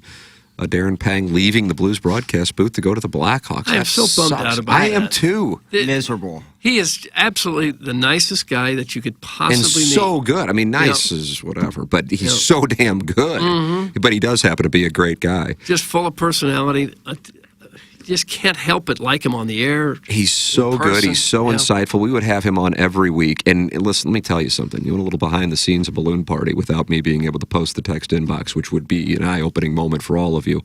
Having a hockey guest every week during the Blues 2022-2023 season. Woo. But, sponsored. They run the station. I tip my cap. Going into the season, you're like, okay, Rutherford on Monday, Kerber on Tuesday, Pang on Wednesday. Blues will be in the mix. It'll be great. Well, then when it becomes clear that it didn't happen, and in January, like, oh my God, I got 4 more months of trying to come up with things to ask about as this team, trades everybody away and runs out the clock on the season. But I would always look forward to the Pang interviews because we would talk about random stuff, but it still have to do with hockey. And he was so good, so insightful, great sense of humor. That's a real loss. And that's not a shot at anybody else. It's a compliment to Darren Pang. Mm-hmm. Personally, and I texted him this, I think he's taken the job not to go to the Blackhawks, but to avoid playing us. I was just going to say that. Yeah. And I texted him that, and last night I was already on sleeping pills, so I was in some kind of sleep state. But he texted me, he goes, "I'm going to come back to town to beat your ass." So that was unfortunate. Mm-hmm. That was very unfortunate. Remember when he joined us at Hot Shots South County once to do a show? He did. Yeah. What did that do with our Meadowbrook deal? Is he That's what I'm staying in saying. St. Louis? I don't know. We think this is why he took the job. That's exactly right. It wasn't because Bally's bankrupt. That's He correct. wants to avoid us. He wants to avoid getting dunked on. Yeah. 20 years from now, we're going to look at Bailey's and wonder just how bad it was, and it's worse than we could ever predict. It's amazing that it was Darren Pang. something that before it even happened, we were talking about. Because if you're familiar with Sinclair, you're familiar with, and I realize why would anybody outside of broadcasting be familiar with Sinclair? But wow, and then how bad it's been. I mean, My son Greg texted me yesterday and said he thought Bally Sports taking over was one of the worst things that happened in St. Louis sports in a long time, and I guess I'd have to agree. He's 100% accurate. Between some people can't watch the Cardinals and the Blues now, and now we're losing prime announcers because of it. You're going to be losing players and free agency because $70 million is $70 million. You could talk about how the team is worth 2-point-whatever billion, but you lose 70, 80, 100 million a year that you thought you weren't going to have. You're not going to be able to sign a lot of players. Pang not coming back is the first of many downstream effects of major budget shortfalls caused by Bailey's. As this process continues, major things are going to happen. People should be really worried. That's from Kevin's brother. His name's Jack, and then his last name is Demoff. Yeah. The Cardinals got to get that fixed. Toot sweet. Maybe the Cardinals and the Blues can go in together to form some sort of local network. Jesus, Plowboy, pay attention. They were literally talking about the golf outing as you were asking the question. Oh. That's from Big Old Fan. Remember you were sideways with Big Old Fan early in the week? What were you guys sideways about? I don't remember what you were sideways about. Oh, I don't know. The dude's an idiot. Just a big old guy. He's all stirred Just up. a fan like you. He's all stirred up because the dual income, no kids, people called in, and he had 4 at like age 25. And You think super that is who miserable. the Big Old Fan is? Dude, they got a personality trait, man. Too many kids, too young, and now you're stuck. I get it. You're all good. Wow. A lot of people don't feel like they're stuck with their kids. Didn't say that, but this guy in particular definitely He has a is. personality trait. Okay. Yeah.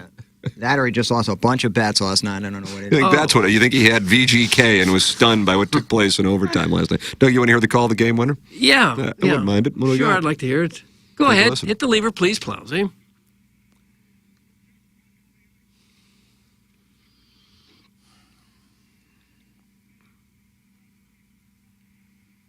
Boom. Who is that does the Kenny call? Albert. He's Kenny really Albert. good. He is unbelievable He at is all damn good. sports. Yeah, he is very, very good. His voice is so unique. I remember when we had Brian with an E working on the show briefly, which I think predated you, Plowhawk, but you may have worked with Brian. I worked with an with E. Brian when he was more behind the scenes. It was Yeah. right after J Boyd. In just outstanding. And, the audience and the hosts love busting the balls of the producers on the show over the last 2 decades. And he came on, and we're like, yeah, he wants to be a hockey play-by-play guy. Let's play his stuff. And then we play it, and we go, oh, God, he's really talented. What do we do here? This is going to be awkward. And sure enough, now he is killing it as the host on, I don't know what it's called, if it's Fox Sports Dallas, but essentially something along the line, or if it's West. Bailey's, Southwest, perhaps. Super talented guy. But I remember when we played his audio of his play-by-play, we thought it sounded like Kenny Albert, which is, of course, a compliment. Yeah. And Brian loves his time. I know there's a few people out there tweeting at him regarding the open position with Pang. Now, I don't think that's what Brian Ray does anymore. No, he he's does not an more analyst. what Yeah. Pat Paris kind of used to do. I'm not saying he can't do it, but I think Brian likes his situation in Dallas. It's a great young team. He deserves everything that guy gotten because he grinded through those little minor league stretches. And He did. Good Almost for him. gave it up, kept going. I'm sure they'll get a former player, probably a former Blues player, to be replacement. Whether Federico wants to go back in that role or Jamie Rivers, it'll be someone like that. I think Federico would probably be the one I would pick. He had the job before Pang. Right. came. Yeah, Federico no, had to yeah. go to the. That's correct. The pre- analyst and position. post-game shows. Correct. Yeah. I think he likes not traveling, so. If you read his comments in the St. Louis Post-Dispatch this morning, you get the sense that he doesn't really want to do it. I think logic would dictate that it would be Jamie Rivers. Yeah. Considering how many games he did last year when Pang would be on TNT games. So. Well, that would be another hit for 101. Just lost Brad Thompson to the Cardinals full time, and Rivers might have to do that too if he's got to be at the Enterprise Center at 3 or 4 o'clock every afternoon. Yeah, when they play. I don't know. Maybe he could do both. I mean, baseball's certainly 2 times as much. I don't know. I don't know how the whole situation works out, but Jamie certainly did a hell of a job. Great guy. Comes after Jackson. Will walk into the studio, pin Jackson up against the wall. He bullies us around. Really stunned when Jackson thought Alex Pietrangelo played for the Edmonton Oilers. Yeah, I was 50-50 on that one. Yeah. But, what are you going to do? Well, it's just like Brad Thompson. He's just a natural. I mean, the words just come so easily for him, and he's informative and got a great personality that those people don't come around that often. Doug, the lass who called in sent a picture in of what she purchased with the $5 that I Venmoed her. I'm Venmoing people to call in today. And I guess, let me see if this will open up easily here when I click on the link. Jackson, did you click on the link, or was this sent just to me? Is it in the text inbox? Yeah, no, it's in that email inbox where Mr. Lick sends things in about LIV Golf. That's just you, fam.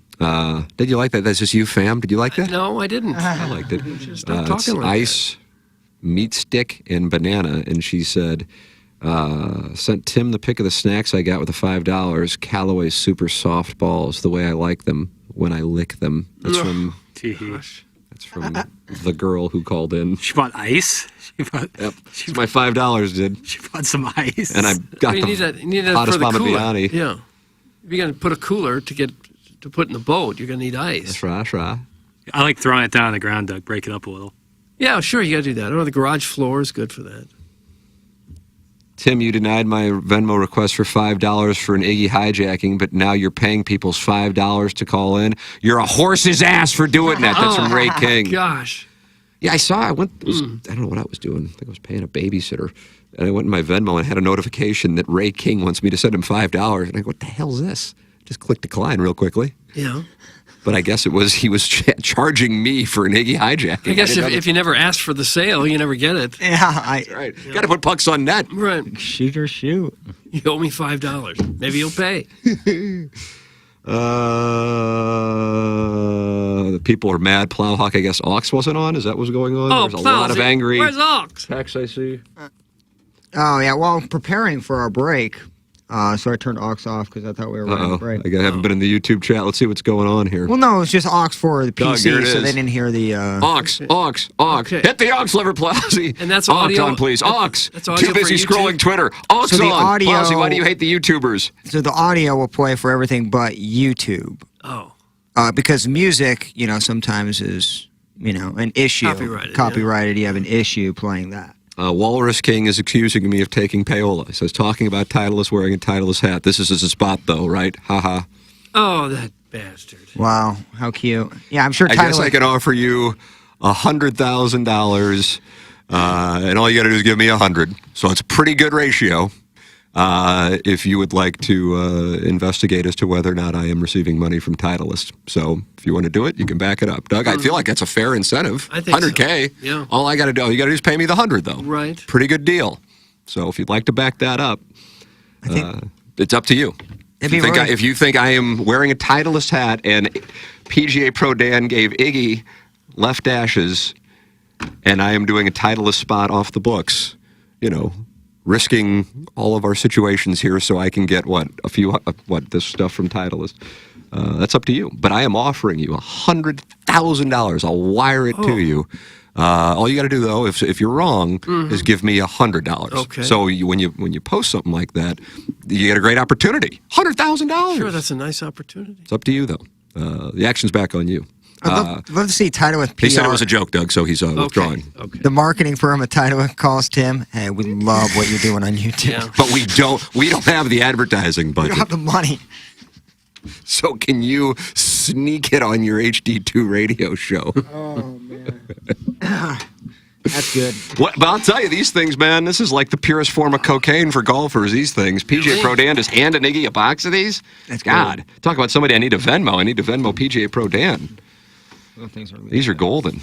Iggy, what's going on with your headphones? You seem upset. What the hell are you doing? He looks like Dan Aykroyd and Jane Curtin and Coon. What are you I thought we doing? were breaking, so I was taking them off, and I just left them up there. I don't know why. I just didn't put them back down. It's like the Arthur meme. Nobody didn't take any calls. Oh, nice. That's a deep cut here in that reference.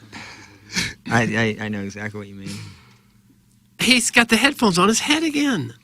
The crazy thing is that Titleist is missing out on some serious revenue growth by not sponsoring Tim. Doug, that's from Mr. Licks. You agree with that, Doug? That they should? No. They'll probably go for the PGA players, that type thing. You go to the Titleist. I might be on the tour. Well, you better hurry up. Go to the website. Titleist has all the people they're sponsoring. You know, they're all golf swings. You know, and You're going to qualify next U.S. Open, right, Tim? pretty good. God. I guess I will. I don't know if St. Gabriel's School Picnic, though, is going to be moved back to the summer next year. That's the bigger concern. And if it conflicts with the U.S. Open, then I'd have a decision to make. Mm-hmm. Do I play in the U.S. Open, or do I go to St. Gabriel's School Picnic if they move it back to the summer? And eat funnel cakes. I love funnel cakes. What's going on at this grade school picnic that makes it so darn entertaining? People are gambling their life savings and getting absolutely Is that what it hammered. is? Oh, I would hope people. God almighty. No, when I went there, alarming. Yeah, You have been. I have been, and Rockio was actually at the Chuck-a-Luck stand. That's when I right. went. Rockio's a worker. And so got to hang out with him a little bit. And that was fun because you hear people talking about grade school picnic, but you don't really know what to expect when you actually get there.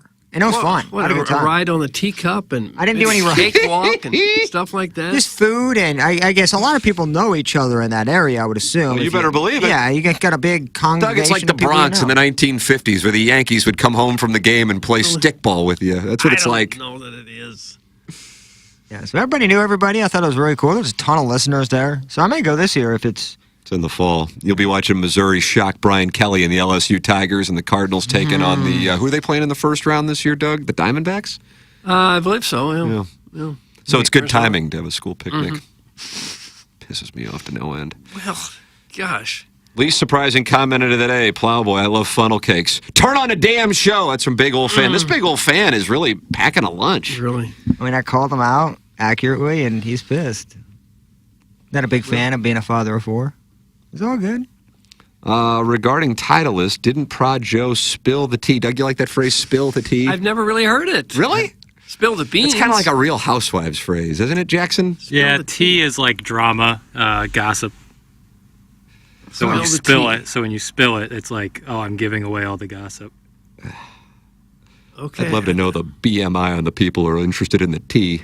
Didn't Prod Joe spill the tea on Pick 6 that Ken used to tape fake Titleist live reads back in the day? It's from glove blogger Tom Traven.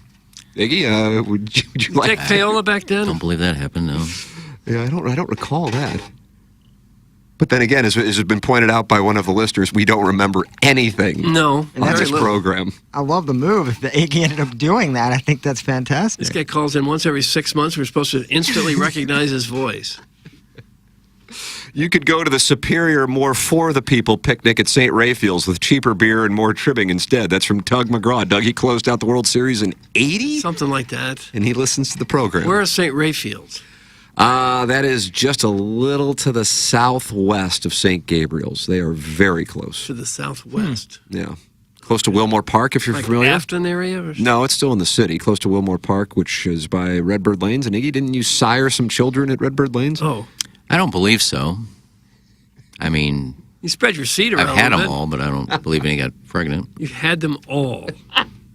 Anyone who worked there, any female that worked No, there, just the snack you bar. had them. Snack bar girls. How many of them were there? I don't know, 4 or 5. Oh, for heaven's sakes.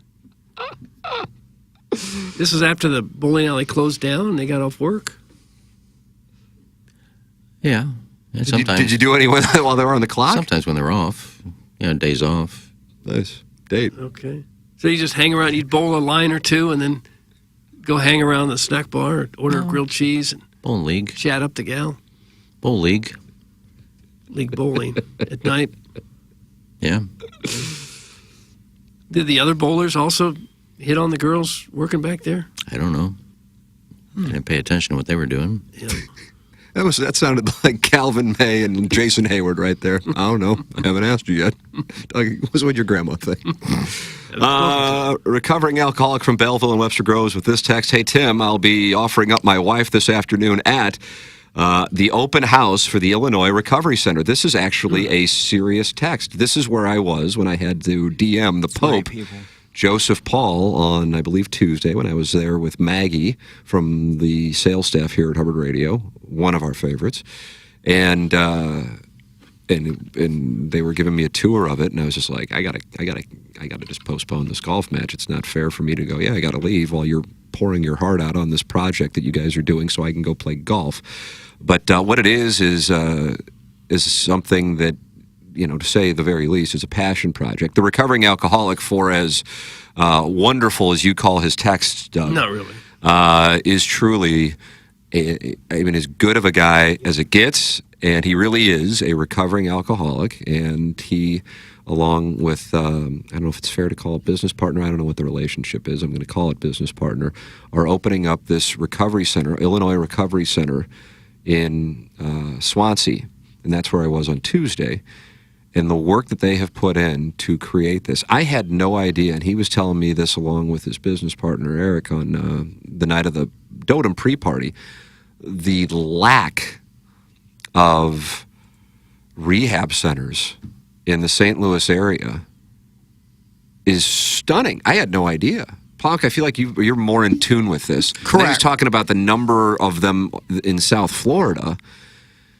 And so what that does is people feel like, number one, they don't have options because they can't get in because there aren't enough of them. Number two, it's only something that's reserved for people who have money because it's so expensive and there's not a lot of supply.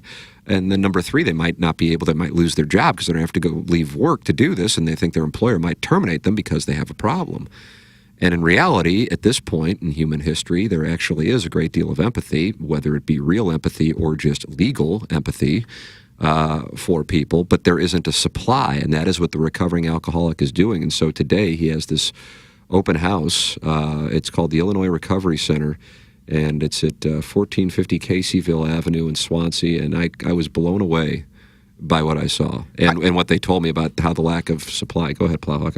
I continue to talk. No, you're fine. They were at the Dotem, if I'm not mistaken, at least day 2 or day 1, I forgot, but talked with recovering alcoholic and the person who's running the Illinois Recovery Center, and told some stories and kind of gave a background of what he had dealt with in his past, and he brought up the same thing about the amount of recovery centers and I had no idea. Couldn't believe it. And it's like almost like we're punishing people instead of trying to help them. And I think Florida it's almost like resort style with how many they have. So it is nice to have somebody on your side when you're going through.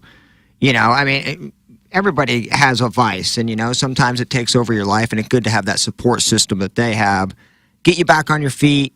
Everybody makes mistakes, but it's always good to have people in your corner. So, great thing that they're doing. Huge, huge thing. It truly is, and what I saw on Tuesday when I had a chance to visit it was so incredible. The work they've done, it's a great thing that they are doing. So tip of the cap to the recovering alcoholic and Eric and everybody associated with that. I know there were a number of people with it, but those are the two names I know for what they have done. All right, we'll wrap it up. It's time to wrap up the 7 o'clock hour, Doug, brought to you by Munganess because it's 8:46. It's a record, by the way. This is the new record. I think this is I wanted the the new record today. I think this is the new one. I wanted the record today. Great. Did it cost me $10 via my Venmo? It did. Yeah, but you earned that back through Titleist. That's right. Right. The back end deals. Titleist drops off an envelope of cash in the second stall behind the toilet, just where Michael Corleone found the gun. We'll come back with our 8 o'clock hour. This is the Ryan Kelly Morning After. Urban Dictionary defines thirsty as purposely, knowingly, and recklessly attempting to gain fame to boost self-esteem.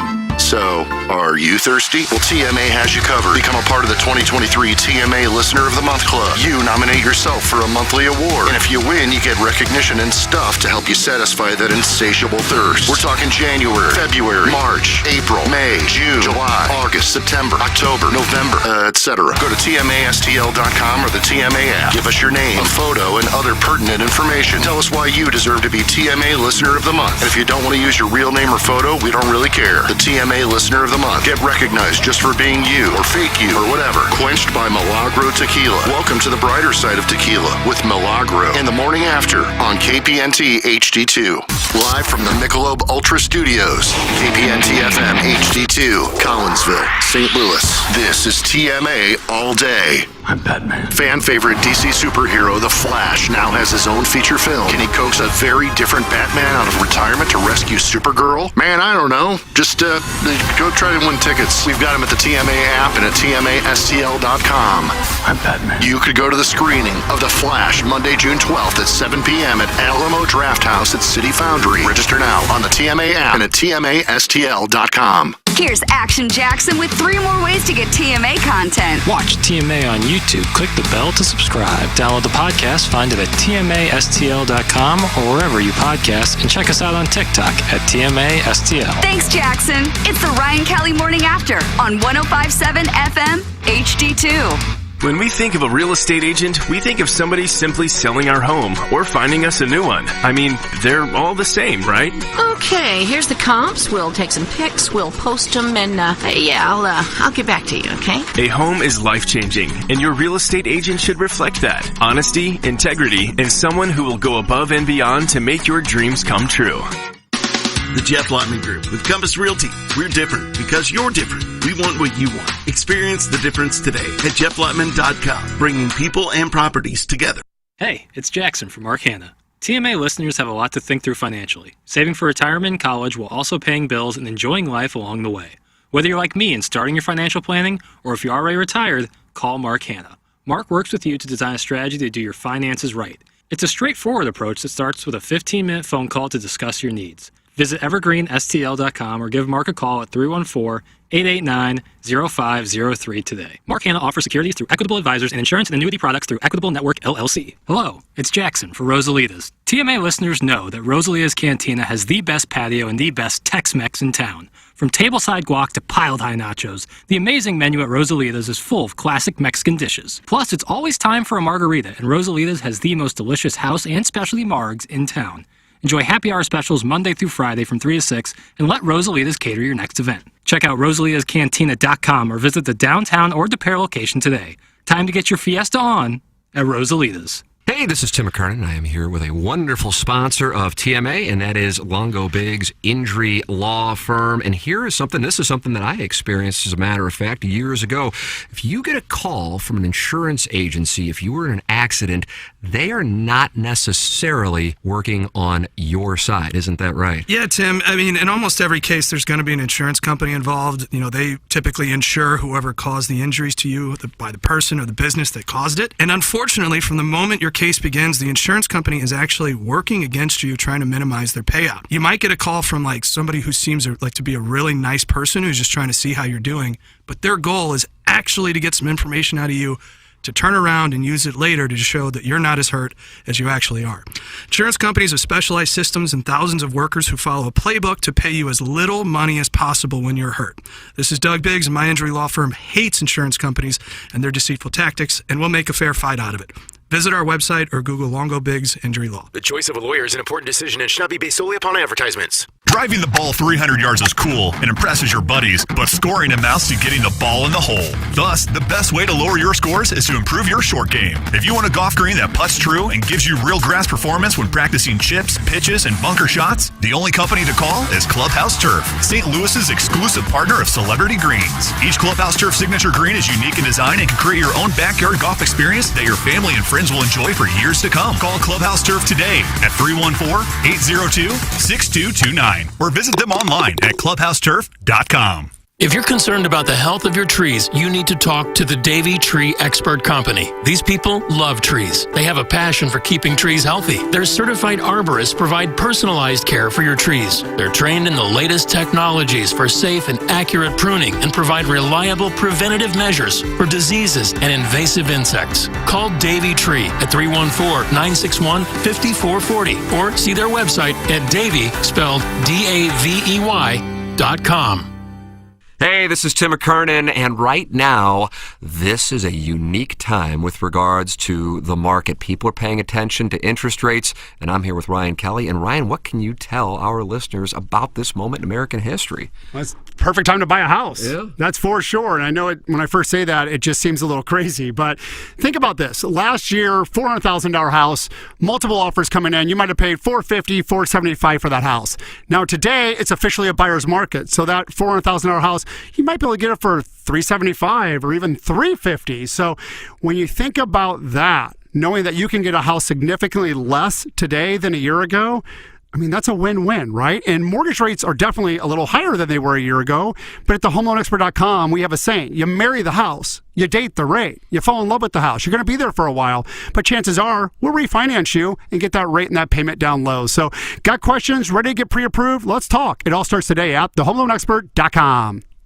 TMA wants to send you to Evolution Festival, a new elevated music festival experience coming to Forest Park August 26th and 27th, featuring the Black Keys and the Black Crows, plus Brandy Carlisle and Harper and the Innocent Criminals, Brittany Howard, Ice Cube, Morgan Wade, and more. This is our town. This is our time. This is our evolution. Tickets for this elevated bourbon and barbecue experience over 2 days in Forest Park are on sale now, but you can win your way in on the TMA app. If you don't have it, find out how to get it at tmastl.com. Tim, Doug, Iggy, Plowsy, Action Jackson. The Ryan Kelly Morning After, 105.7 HD2. Ox is off. Doug, they're going to play this at Table Rock this weekend, I guarantee it. I'm sure they will. They should. Listen to Johnny Blow. Man,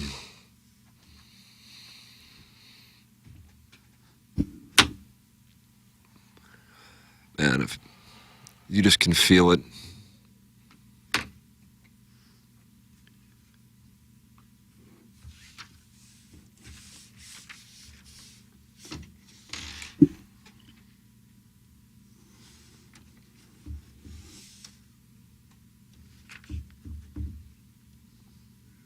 Now here's Ralph. That's Ralph there? Yep. Machio.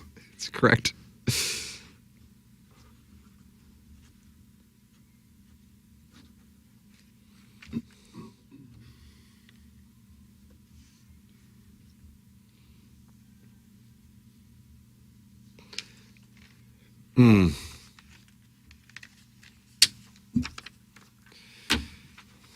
Plow, here's your pen. Yes. It's funny. It's funny. It's funny stuff. It's Ryan Kelly Morning After. Welcome to our 8 o'clock hour here at 8:55. Mark Hanna is with us, and he is impressed with our time management and our financial management. Morning, Mark. I'm also impressed that you always know how to play my song. That was my jam. I told you, Doug, it's the jam. I got you, dog. When? Back in high school or college? Yeah, or what? Melville Panthers. Panthers proud. Rossett New Jenkins. Don't talk to me about that game. North and 25. Schnurda Dulick. What's up, cuz? What's up, Tim? SLU beat Melville in the playoffs or something? Semifinals. Really? Yep. Doug, why do you bring it up? Were you on the palms are club? sweating. Were you on the club or a fan? I was in the stands. Doesn't that count? Isn't Sure that it good does. enough for you? That counts. Yes, it does. I was scrappy, so I, of course, wasn't going to play because getting hit on a football field hurts, and I'm a ninny, so Oh, I I'm like not the word doing that. ninny. I like the word ninny. A lot of us felt that way. But I could watch and act as though it's my entire meaning of life to see 16, 17, 18-year-old people run around on a football field. Yeah. I decided to drop that come college, but I'm still heartbroken by, what was that, November? Tim, you're better with dates. November 1991. That was that November of 91? Very cold day in South County. It was South cold County is that usually day. warmer because it's closer to the equator. Right. Well, but now you're an all-pro middle linebacker type in the financial industry. Nice. I try to be, and I pick myself out of my rooms, pick myself up by the bootstraps. Bootstraps, thank you. Yeah. And helping out people to get their plans in order.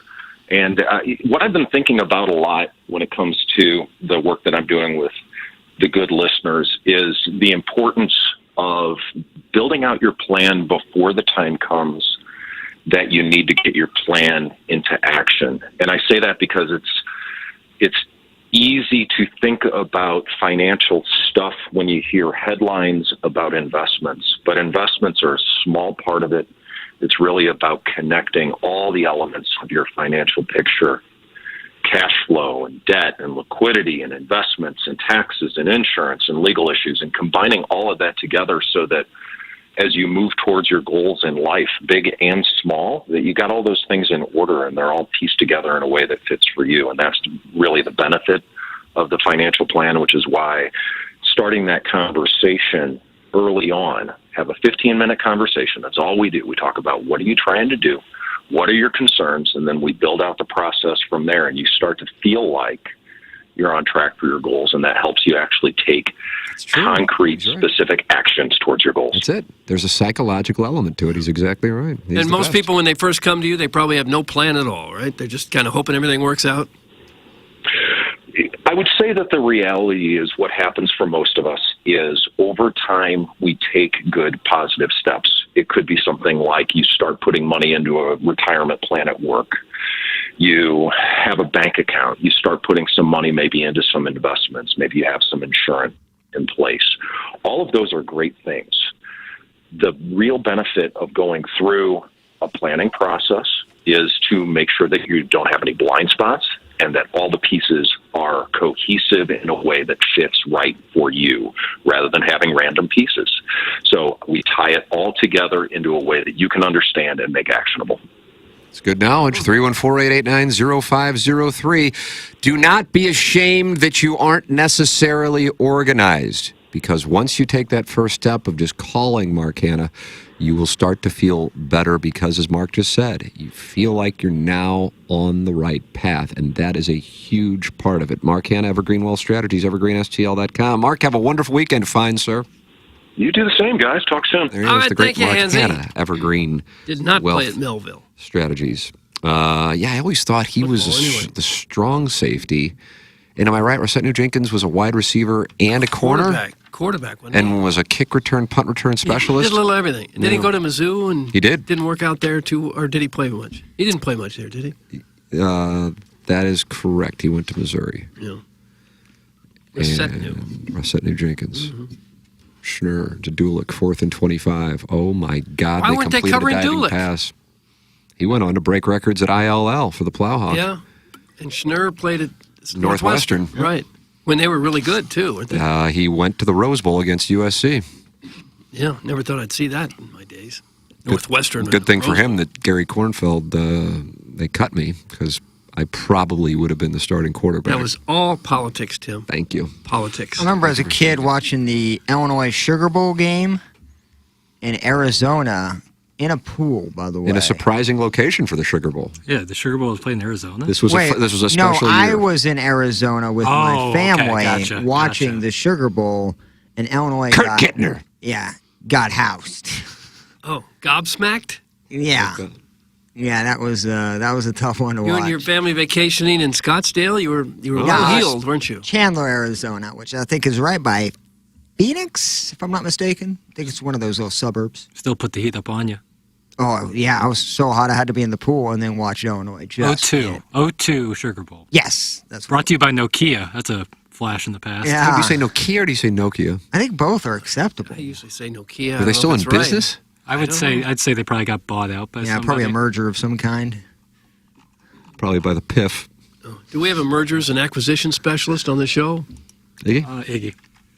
I don't think so. Okay. Let's see. Nokia. It's from Finland. Wow. Oh, is it? I would have guessed. I would have lost the pot on that. It accounted for 4% of Finland's GDP. Finnish fun. At its peak in 2000. It doesn't look like it's doing much right now. But fun, still. It is fun. It is fun. IKEA, where are they from? That's Sweden. Sweden, yeah.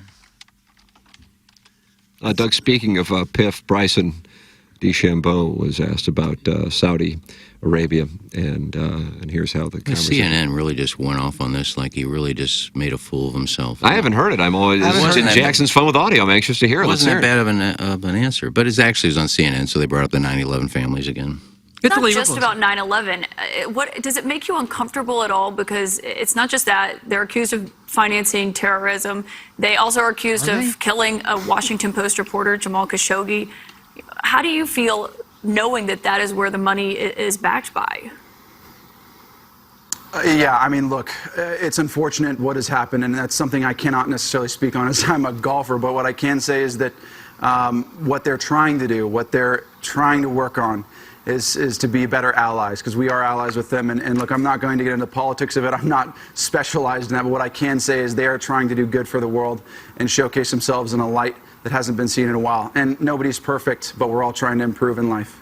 Yeah, I think they would say, it's not just about politics, it's also about human rights, and that is where the critics have weighed in so heavily on this. Yeah, I'm sure all of CNN sponsors are all American-made. Mm-hmm. I consider that soundbite a nothing. Yeah. Is that getting a lot of hashtag traction on social media? Oh, Is it was. That girl. Was it really? That girl. I love being detached. I can't tell you how much I enjoy it. It just popped up on my feed. And so I get golf news, so I guess they consider that golf news. But it was CNN. I said, well, no, I know where this is going. And that girl that does that used to be like the White House correspondent.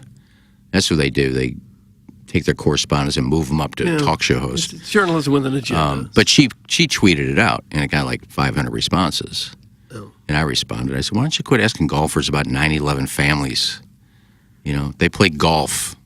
And then I said, if you can show me where the Saudi Arabians that are giving the money, if you can show me in any of the reports that they did after 9/11, that any of those names associated with them giving money were part of giving money to the terrorists, then I'll apologize. I mean, we've gotten to like the embarrassing stage of this acquisition or merger at this point. With it is not a merger. The sound bites yesterday were jaw dropping and just completely humiliating. The guy who said, "If you show me," he was like the creator of, I think, the PGA Tour. He was on the golf course. The creator of the PGA Tour. He was on the golf Palmer and Jack Nicklaus, Doug. No, he was on the golf course when, and his office was in. Oh, Jimmy Dunn. Jimmy Dunn. Thank you so much. He said, if you show me that, the PIF was involved in 9/11, I'll kill myself. That's an exact quote. Is that right? Do we have that audio? That's a hell of a claim. It is absolutely insane. I didn't see it's that. insane. I know he was doing interviews. I have an article up. Jay Twitter Delsing actually sent me this. I listened to his interview on MSNBC because that's the first one I think he went on, or maybe CNBC, but I didn't hear any of that. A couple of things from this interview while the plug finds the audio. The PGA Tour will still be called the PGA Tour, but now Jay Monahan also oversees LIV Golf. How about that? And the PGA Tour remains a partner of the DP World Tour. Monahan has told Yasser Al-Rumayyan that they will evaluate LIV at the end of the year. This is all from Jimmy Dunn. And Jimmy Dunn is the one who reached out to Yasser via WhatsApp. How about that? That was the software we were using to communicate when we were in Jamaica. Right. He reached out to Yasser Al-Rumayyan on a specific date at 7:10 a.m. on April 18th. He reached out to him on WhatsApp. I mean, what in the world? Well, that's one way no one can track, right? That is the case. And so he was surprised that he responded. He said, I think that they, as in the Saudis, were just honestly happy we had taken the time to meet with him, and I think he was somewhat surprised that we reached out directly. But he said, Yasser, my name is Jimmy Dunn. I'm a member of the Tour Policy Board. I'd like the opportunity for a call and hopefully a visit. And then on WhatsApp, what a moment. He then gets the response from the head of the PIF. Dunn flies to England in late April, has dinner with him. They followed it with a cigar that evening and a round of golf at Beaverbrook Golf Club. Doug, you played Beaverbrook. What did you shoot? I would have shot in the mid-60s, I think. I agree. I've never seen the course, but that's what I usually do. You don't need to see that Clock course. was up. No. And the groundwork was being laid for the deal. And Dunn wanted to clarify some of the points. The tour will still be called the PGA Tour, as I said, but now Jay Monahan oversees LIV, and the PGA Tour remains a partner of the DP World Tour. Monahan also has told Yasser Al-Rumayyan that they will evaluate LIV at the end of the year. Now, with that sentence, it makes it sound like Monahan is in charge. I personally have a tough time with that. I don't know that it's not true. It just doesn't necessarily seem right, and this may seem like spin. Secondarily, if Monahan wants to disband LIV, he can. If LIV golfers want to play on the PGA Tour, Monahan and the current PGA Tour leaders have to approve the terms. Monahan has banned them. It is presumed that penalties to return to the tour will be significant. Third, PIF is not actually contributing anything directly to the PGA Tour or its players. PIF will instead get right of first refusal to be the tour's investment partner through a new company the tour is creating. And this will be a for-profit because the PGA Tour, which I think is something that has been a bit eye-opening for those who have followed this story this week, is actually a non-profit, which may have been one of the things that the PGA Tour was hoping to avoid in a court. Well, let's say the tour wants to buy Pebble Beach. PIF has the right to be its partner. The tour will be the controlling partner in any investment. PIF has not promised a single dollar in investments, and the tour has not promised the Saudis anything other than the right of first refusal. No guarantee of tournament sites or sponsorships or anything else. It is presumed, however, that Saudis will want to be as involved financially as they can be, and that the tour will welcome sponsorship opportunities with its new investment partner. Jimmy Dunn said, quote, "We don't know is the honest answer. It's not like an ironclad, this is how it's going to be kind of thing. The lowest they will likely do is billions. They have a $720 billion fund. And finally, all legal disputes have been settled. There will be no more fallout, or there will be more fallout, I apologize, but Dunn called complaints that PIF has bought the PGA Tour, quote-unquote, laughable. The deal is actually fairly simple, and for good reason. For all the animosity of the last year, when the two sides met, they realized they weren't actually fighting over the same piece of real estate. After Dunn went to England, there was another meeting with Al Ramayan in Italy in mid-May. This time, Monahan was there. So was PGA Tour Chairman Ed Hurley. It had been a long and wild year in the world of men's golf, and then it goes into the backstory. The public face of LIV, Greg Norman, had used the tour to advance his long-standing beef with the tour. Much of that infuriated the golf establishment, from Monahan to Tiger Woods to Rory McIlroy, but Norman was not the one funding LIV, and this is why Dunn reached out directly to Yasser to see why he was spending so much on LIV. Quote, "I believe in getting to the right person. I had said to Jay, at some point we need to do that. Let's really understand what's important to them. What are they trying to do? And is there a path between what they want to do with the game of golf and what we want to do? Could we possibly work this out?" That was the entire master plan. And Yasser made it fairly clear that although PIF invested much more than $1 billion into LIV, it mostly wanted to be a major part of golf. LIV was a means to an end. Quote, "He was more about growing the pie and interest in the game rather than we're going to do it X way. They have LIV, which at some level they've got to think was not what they hoped it would be. They have the ability to align with the PGA Tour, and that is meaningful to them, and that's it." I just have to say I respectfully disagree with the way that is. All Saudi Arabia wanted to do was grow the game of golf. Everybody just wants to grow the game of golf. Because nobody's playing it. They got all these courses that are empty. They weren't arguing over the same territory. I think they were, right? The game of golf? Grow it. Well, this just sounds to me like LIV is done. I don't know. Greg Norman said there's a full 2024, 2025 and then schedule. people with LIV say that it's still going on. So it's funny. I saw No Laying Up, which is a Twitter account that I follow, tweeting out one story, I think this one, from SI, this is from Sports Illustrated, in the interview with Jimmy Dunn, and then another one, I don't recall which outlet it was. It wasn't like, Bob's podcast. It was a sports outlet talking about how LIV is going to continue to go on, and going, yeah, we can understand why you might be confused as to what is really going on. Here is the sound you were talking about, Plowhawk. Correct. It's just a 16-second little soundbite, but he has a full interview if you want to go check it out. Do it. And if someone can find someone that unequivocally was involved with it, I'll kill him myself. We don't have to wait around. But the reality of it is that we need to do it. I mean, he went off the rails. Again, I just wanted you to hear that clip. So he was saying that if the Saudi investment fund was involved with September 11th, he would go and kill them himself. That's what I heard. He didn't say I would kill myself. He said I would kill them because Jimmy Dunn was involved, or his office was hit, and he lost, I don't know how many people, but I know it was over a large. 60. That's what I thought it was too. and ever since has funded all of those people's children's educations. And that's how I became familiar with Jimmy Dunn, not through This Week, but the story that Real Sports did on him, which was a glowing piece on him. Yeah, it's just a weird way to phrase, like, it's embarrassing. Well, but it's a visceral thing, and that goes back to, anytime you really want to resonate with people, you don't go for the logic part of the brain. You go for the emotional part of the brain, and that is why, strategically, last year at the RBC in Canada, the PGA Tour, from my standpoint, I thought this before This Week. I thought it while it was going on last year. I thought it was gross what they were doing, which was, in my opinion, trotting out the families of 9/11 to use them as pawns to try to market against LIV Golf. And then this week you make this agreement, and then the families of 9/11 condemn Jay Monahan and the PGA Tour for saying essentially we were used as pieces in this game. And now he's going back completely on what he said. And you can understand why that would piss people off. It's just not something you tap into in the first place.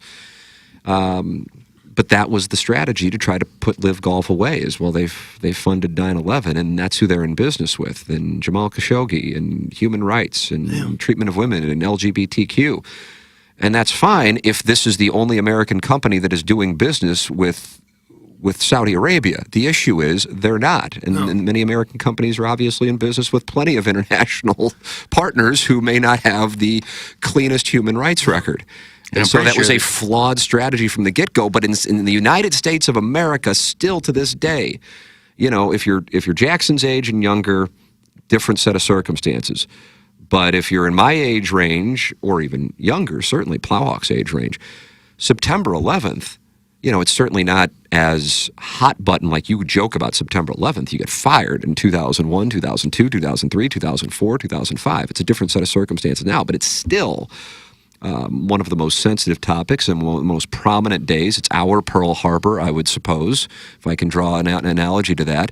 And then you bring out the families from that and have them stand in front of that golf course in Toronto last year to utilize them against LIV. And then a year later, nearly to the day, you go into business with them after working with them to have them there. If you think that they just showed up on their own, Godspeed to you. You can understand why those people are furious, and it also kind of shows the absolute chaos that is behind the scenes in the PGA Tour offices, that they're just grasping for something, and that this wasn't a deal, that it just, we didn't want to fight for the same real estate, and we were able to work something out. That just is not believable to me. Yeah. And does Rory have a PR team? I'm sure he does. He's making himself look really bad, and he's losing a lot of fans over it, too. Like, this is... the long run, Rory had such a great trajectory of being more than just a player. He's like an ambassador. It wasn't about just golf for him. He was the guy. And I just see the players resenting him. He has to side with Jay Monahan now for almost everything. It's almost like he has to be in bed with Jay now because he's too far gone. And his interviews, he just looks demoralized. And everything he says is wrong. And he's letting his emotion get the best of him, and he's ruining his legacy each day he gets in front of a microphone. I think he just tried to do the right thing at the time. No, I'm with you, but when the right thing is calling out a group and chastising and calling them basically murderers, and a year later you have to double back, or you have to backtrack on that, that is, you just can't come back from I'm not sure Rory ever said that.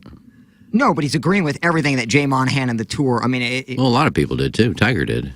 And I don't think Tiger's said anything since this announcement. The reality is the United States still considers Saudi Arabia a very important ally. Joe Biden was there just a couple months ago negotiating with them to try to lower oil prices.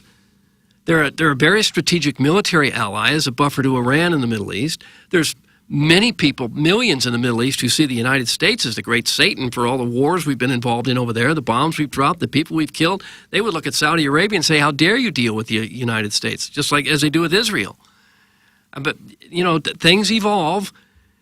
you could look back and say, how could we possibly be doing business with Vietnam for what they did to the United States soldiers in the 60s and 70s? How could we do business with Germany and Japan? Things change and evolve over time, usually because a great deal of money is involved. Right. And I think that's what's happening here. Your thoughts are welcome on the topic. We are paying people to call in today, 636-9004-TMA. I'm Venmoing them $5. 636-9004-TMA. And, of course, you can text in 314-881-TMA-5 and email in for our Design, Air, Heating, and Cooling email of the day. Andrea's Steakhouse is a perfect place to visit this weekend. It's Andrea's Delicious Steak, wonderful place to go, and also the home of the barbecue sauce that I think at this point now, Doug, I'm just drinking it. I'm not even using it. You're not even going to the steakhouse. You're just drinking. I just drink barbecue sauce. Okay. That barbecue sauce, if you haven't tried, it's Sweet Mother of Mercy. You can get it from Andreas.com or Schnucks, Dierberg's, and, of course, the steak sauce, Doug. I've made it clear, I'm no grill master. You're a tongsman. I'm a tongsman, though, and I will put the steak sauce on the burgers before putting them on, and then I'll use the barbecue sauce from Andrea's after I take them off, and it's glorious. And I'm starting to get to a point where I think I might eat hamburgers every night, and I don't know how that's going to impact me. It's a lot of red meat. Madison and I are on our 5th bottle. Are you really? Yeah. Anna Marie went and got 4 bottles of it this week. I saw it at Schnucks. She's tired of me going, any barbecue sauce left? 5. We're on bottle 5 since Andrea's is so good. I saw it at Schnucks the other day, and I said, hey, I know those guys. Max. They are, yeah. Rebecca. Who'd you say that to, the bottle? Just kind of to myself. You should say it to the guy next to you. You don't know him. Hey, I know. Yeah, kind of showed off, strutted around a little bit. Yeah, look at me. I'm a part of St. Louis society. I don't know how many other products in a major grocery store where I have some connection to the people that put the product there. That might be the only one. And since we are associated with St. Louis Elite, I think that's what people think of when they listen to this. Yeah, oh gosh. This is a society show. Yeah. Oh, do you listen to the society show on HD2? It's like the Ledoux News of HD2. It is.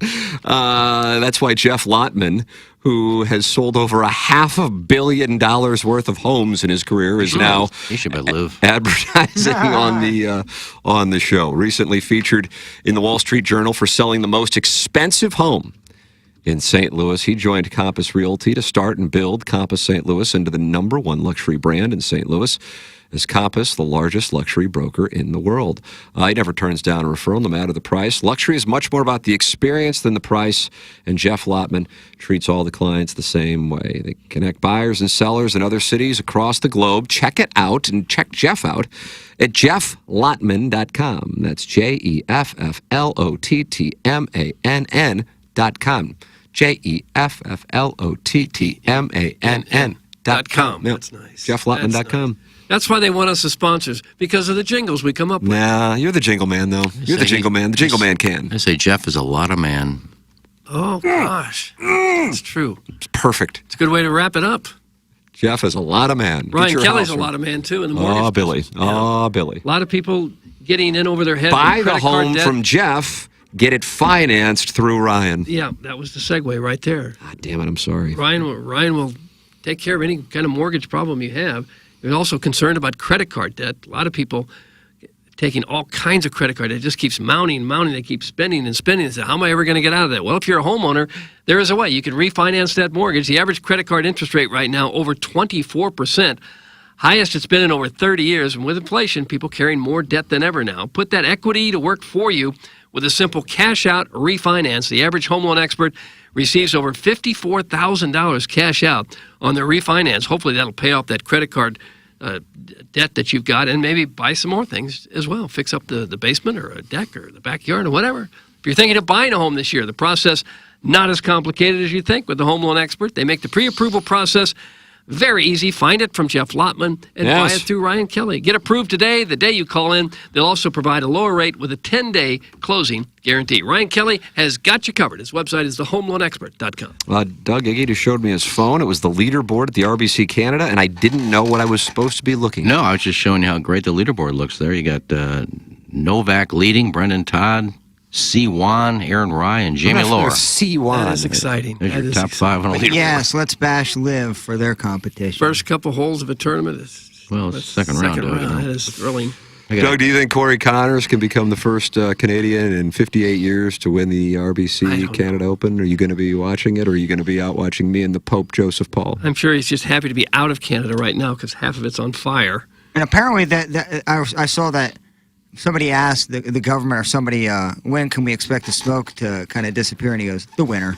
Oh, nice. The winter. Yeah, because Even a good rain won't these are knock one it of the down? controlled burn. Like they just let it It's all. a controlled burn? I don't think that's what they called it, but they let these burn kind of over time. They had examples of Siberia does this as well, where you let them burn. But yeah, he's like, oh no, this won't stop until they're snow covered. Sweet mother of mercy. God. It's like, oh my God. Hey, go to TMASTL.com to get your TMA Day at the Ballpark tickets. TMASTL.com. It's taking place Wednesday. Busman special against the Giants. The Cardinals will be on a 7-game winning streak. Is that right? What it's going to be? Seems It'll be like 6-game winning streak, However and they're many going to win they play. 7. I don't see them losing anytime soon. It's 12:15 start. You get the tickets, field box tickets. We'll all be there. 12:15 start. And we'll be doing the show live from Salt and Smoke BPV. I might have to have some brisket in the morning. In the morning. I like that pulled chicken from Salt and Smoke, too. I just love Tom in general. I see he's opened up one in Edwardsville now? Yes. And That's a great play. That's the place. I mean, if I'm opening up restaurants, I'm going Edwardsville and I'm going somewhere in St. Chuckaluk. Metro East it's kills it. Ellisville. Is it Ellisville? Oh, I was virtually certain it was Edwardsville. I thought it was Ellisville. Doug, which one is it? I don't know. Either one. Ellisville supports. Now, either way, the point is, I mean, the guy started with the store in U City, like, I don't even know if it was a decade ago. It might have been less. And I don't know how many he's got now. 5 or 6. It's such a good product, and he is a great guy. The great Tom Schmidt will be there on Wednesday. Oh, I want some bologna. If you could. You're going bologna. The fried bologna is, once you have it there, and I know some people are reluctant to get it because you have the brisket, which is mouth-watering. You know, I've never had fried bologna in my life. It's unbelievable. It really is. It got cheddar, I do believe, and jalapenos that are embedded in the bologna proper. Doug, they are not happy in the EDF Group text inbox. What now? I'm getting real sick of you not uploading the effing podcast, you celibate bitch. Why won't he do it? That is from Mahi Mahi. Jackson, is Mahi Mahi been a thorny? Taste every inch of me, dude. Like Gosh. Unbelievable, dude. Is there a reason why you won't upload it? We went 8 till 8:45. I'm dealing with so much crap back here right now. Oh, What's going on I've back never there? heard Jackson like this. Podcast thing is, I'm going to stop myself. No, I get Good it. call. And it's an Just hour turn the mic off. An hour and Walk 40 away. minutes of uploading. Walk it off. So it went too long, so it takes a while for it to Nothing upload? you guys did. All good. I'm fine. I love Jackson. Hate that damn Lipson. Is it Lipson, you think? Yeah, probably. I think we're 3 Well, I programs. came in. I told them I had to be in early today, so I got in at 6:50. Oh, that's early. Because we have Sound Story spots running on all the stations next week, and I had to record those. So then Jackson has to edit that together, and then he's got, I guess, Doug's at Lipson? Is that what it is? Yeah, that's what we use. Yeah. Issues. You know, anytime we're talking to Jackson now, it's getting closer to the witching hour of 10 o'clock in which, you know, they're waiting for him on Balloon Party. Jamie Rivers might be outside that door. He might be lurking beneath the console, toughing around. That's exactly right. Mm-hmm. You know, now at 11 o'clock, he'll be heading to Far Oaks or Ann Briar, and he'll be in a better state of mind. That's what I think is going to Am I right? Gateway today. Oh, wow. Oh, nice. good for you. I was hoping you played today. You want to get that match back against Tim Rendleman. We can never have that one back. But we boil up that, we bottle up that feeling after we lost, and we use it as motivation for next year. Has your loss of weight affected the distance off the Good tee? question. No. I'm trying to, when I'm in the gym, I always try to do like mobility exercises, like flexibility stuff. So maybe just based on that, flexibility is key. Yeah. Well, I wish you were flexible enough to upload the podcast. Oh, Doug, don't stir it. I mean, listen, it's fine. It's up. I mean, it just takes. First of all, it's a really big file. It's an hour and 38 minutes. Lots of good information. A lot of great information. You're right. And then the file's bigger when the information's better. Mm-hmm. And listen, I get that people are upset. They want to listen to the show. It's a good problem to have. But just like, be a little bit patient, please. Tim, is the Pope coming to Nashville for CMA Fest? And if so, he needs to forfeit. What a loser. That's from the 314. Again, it's on me. He was ready to play on Tuesday, and I canceled. I don't know what went on between the Pope and, what was the gentleman's name? Brett Hinnon? Am I right on that, Doug? Was that Brett Sounds Hinnon? right, yeah. I can't speak to that. We believe he had a facial infection. Am I correct? I think so. But on this, he was getting ready to play me, and I at 12:15 DM'd him and I said, "Hey, I'm in a sales call meeting, and there's no way that I'm going to be there on time." You know what that is? That's bad scheduling on my part. The Pope should not be penalized. Well, I don't know if Fred Friedman and Kevin Roth have played, so that's who one of us will play in the next round. Yeah. So I'd like to play the Pope. Hopefully we can make it happen. But he's a well-traveled man, that Pope Joseph Paul, and a ball striker for that matter. He must be. Well, get out of the Vatican every once in a while and play around a golf in Madison County. Calm down, Virgin. If you need a quick pick-me-up, I'll send you a video of Kobe Brown doing jumping jacks. That's from the St. Charles Hermaphrodite. Is nobody ever allowed to get like just a little frustrated at their job? No. I agree 100%, Jackson. Like, you do you, man. I'm sorry. Yeah. So is this a bad time to tell Movie Boy I think Cillian Murphy is overrated and thinks he's way cooler than he really is? That's from Mr. Licks. Sick take. Jackson's now going into that emotional void that I live in. Wait a minute. I'm like the Emperor. He's Darth Vader. I like Cillian Murphy, but like I'm not gonna like jump out of the gym for him. Guys, the Pope has a golf trip with a bunch of friends from Atlanta. This has been planned since March. I can confirm it. It is Nashville, too, not the middle of Tennessee, where a low-cam Sonic is the hot spot. That's from Alan. He's in Dadeville. Low-cam, what does that mean? Low camera? A Sonic drive-through? Well, that's where Jackson went, but I don't know what low-cam means. You went to Sonic, Tennessee? No. Some of my buddies went to Sonic after. Okay. And picked up a waitress. I forgot about that. Got her number. Got a phone number. Picked up that's a. Was she a Gatlinburg 3? I don't. She looked pretty good to me, but I don't know. I'd probably take a Gatlinburg 3. You would? Women in Gatlinburg are pretty. It doesn't sound very enticing, though. Backwoods, Tennessee 3? Yeah. That sounds good to you? Those don't ask questions. They don't judge. They're very loving. Jean short, tube top, no shoes. Guys, it's like Gangster Pete is running around in the boy's body right now. That's from Brad in Boca. Gangster Pete, I don't think, got really outwardly frustrated. I would describe him more as inwardly defeated. Mm-hmm. He's and very he'd cry openly at any blues. He's very lucky there was no camera in that production booth, though, because he would express himself with arms in the air, hand in the head. He meant local Sonic. I should have been able to figure that out. It was a misspelling. Local Sonic. Thank you. Guys, I called in and I was on hold. Give me $5. That's from Chairman Steve. Okay, we'll slip him 5. Hey, can I swing by and give Jackson a big old hug? I hate to hear that his dauber is down smooches. That's from Lefty Jackson. I'm fine. I'm just as frustrated. I go through brief bouts of frustration that are quickly overcome. So don't worry about me. I'll be fine. Guys, is that Willie Green seats back there? That's from Lake St. Louis Island, boy. You could be the nicest human being for almost 3 years now, and you get upset one time because something's not working right, and now you are angry guy. Doug, he had a small cut. The blood trickled into the water, and the sharks picked up the scent, and they immediately went in. I know they did. That's how it works here. That's how it works.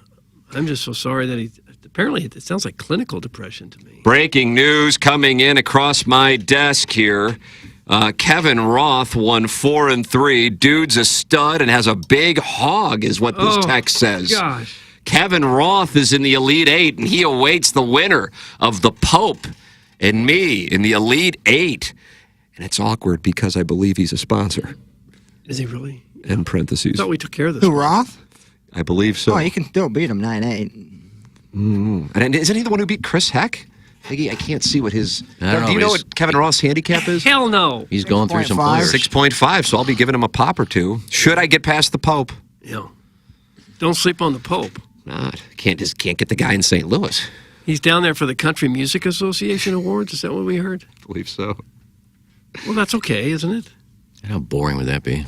Well, it wouldn't be if you like I country bet there'd music. be some ass there.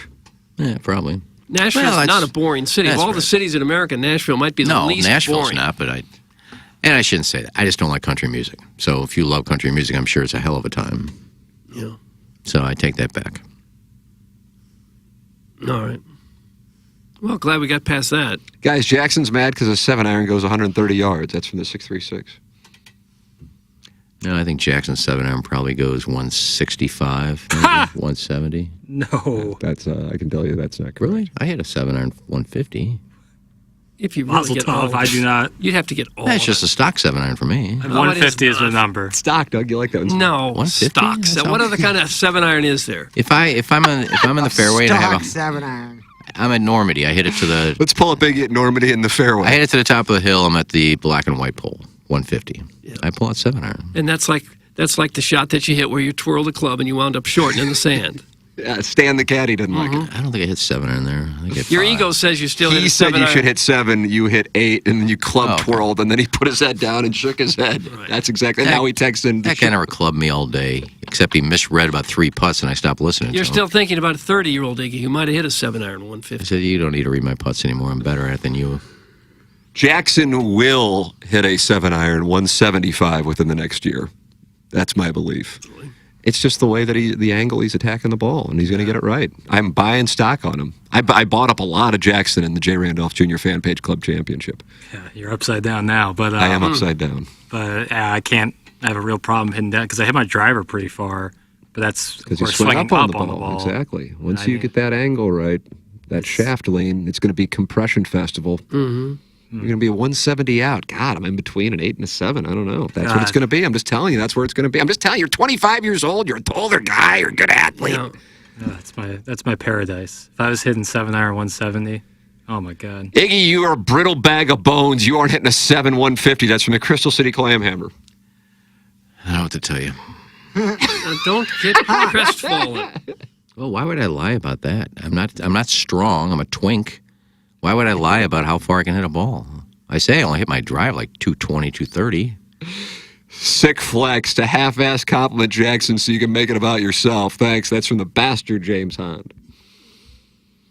I think, though, that he said that Jackson hits a 7 170, didn't you? I just said if I hit at 150, I would think Jackson would hit at 165. It's an angle thing. Yeah, it's not a strength or anything. Well, I don't have an angle. Well, you have a better angle than Jackson does right now. But that's fixable. That's the good news.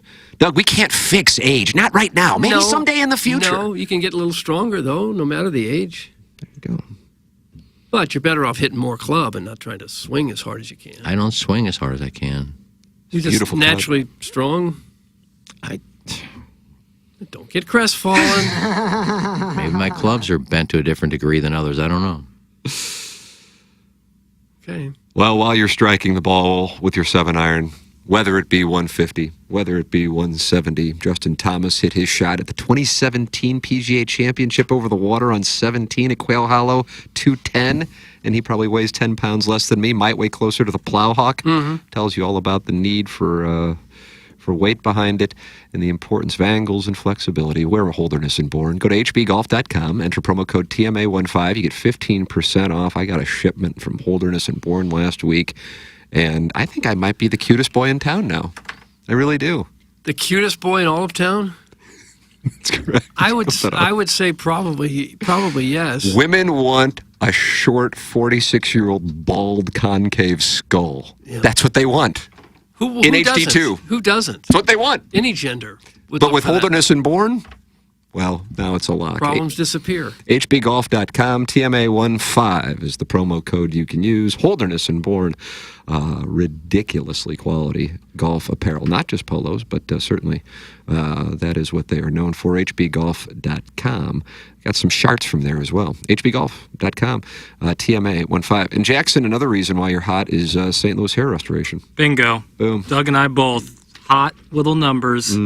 Will be anyway someday. Yep, absolutely. St. Louis hair restoration. Doug, you're getting that FUE done coming up here soon, right? Follicular unit extraction. Yeah, that's where they take individual hairs out of the side and back of your head, which are not, genetically predisposed to falling out, and they put it on your hairline or the top of your head, wherever you're thinning. If it's bothering you, a bad head of hair is bothering you, there's something you can do about it.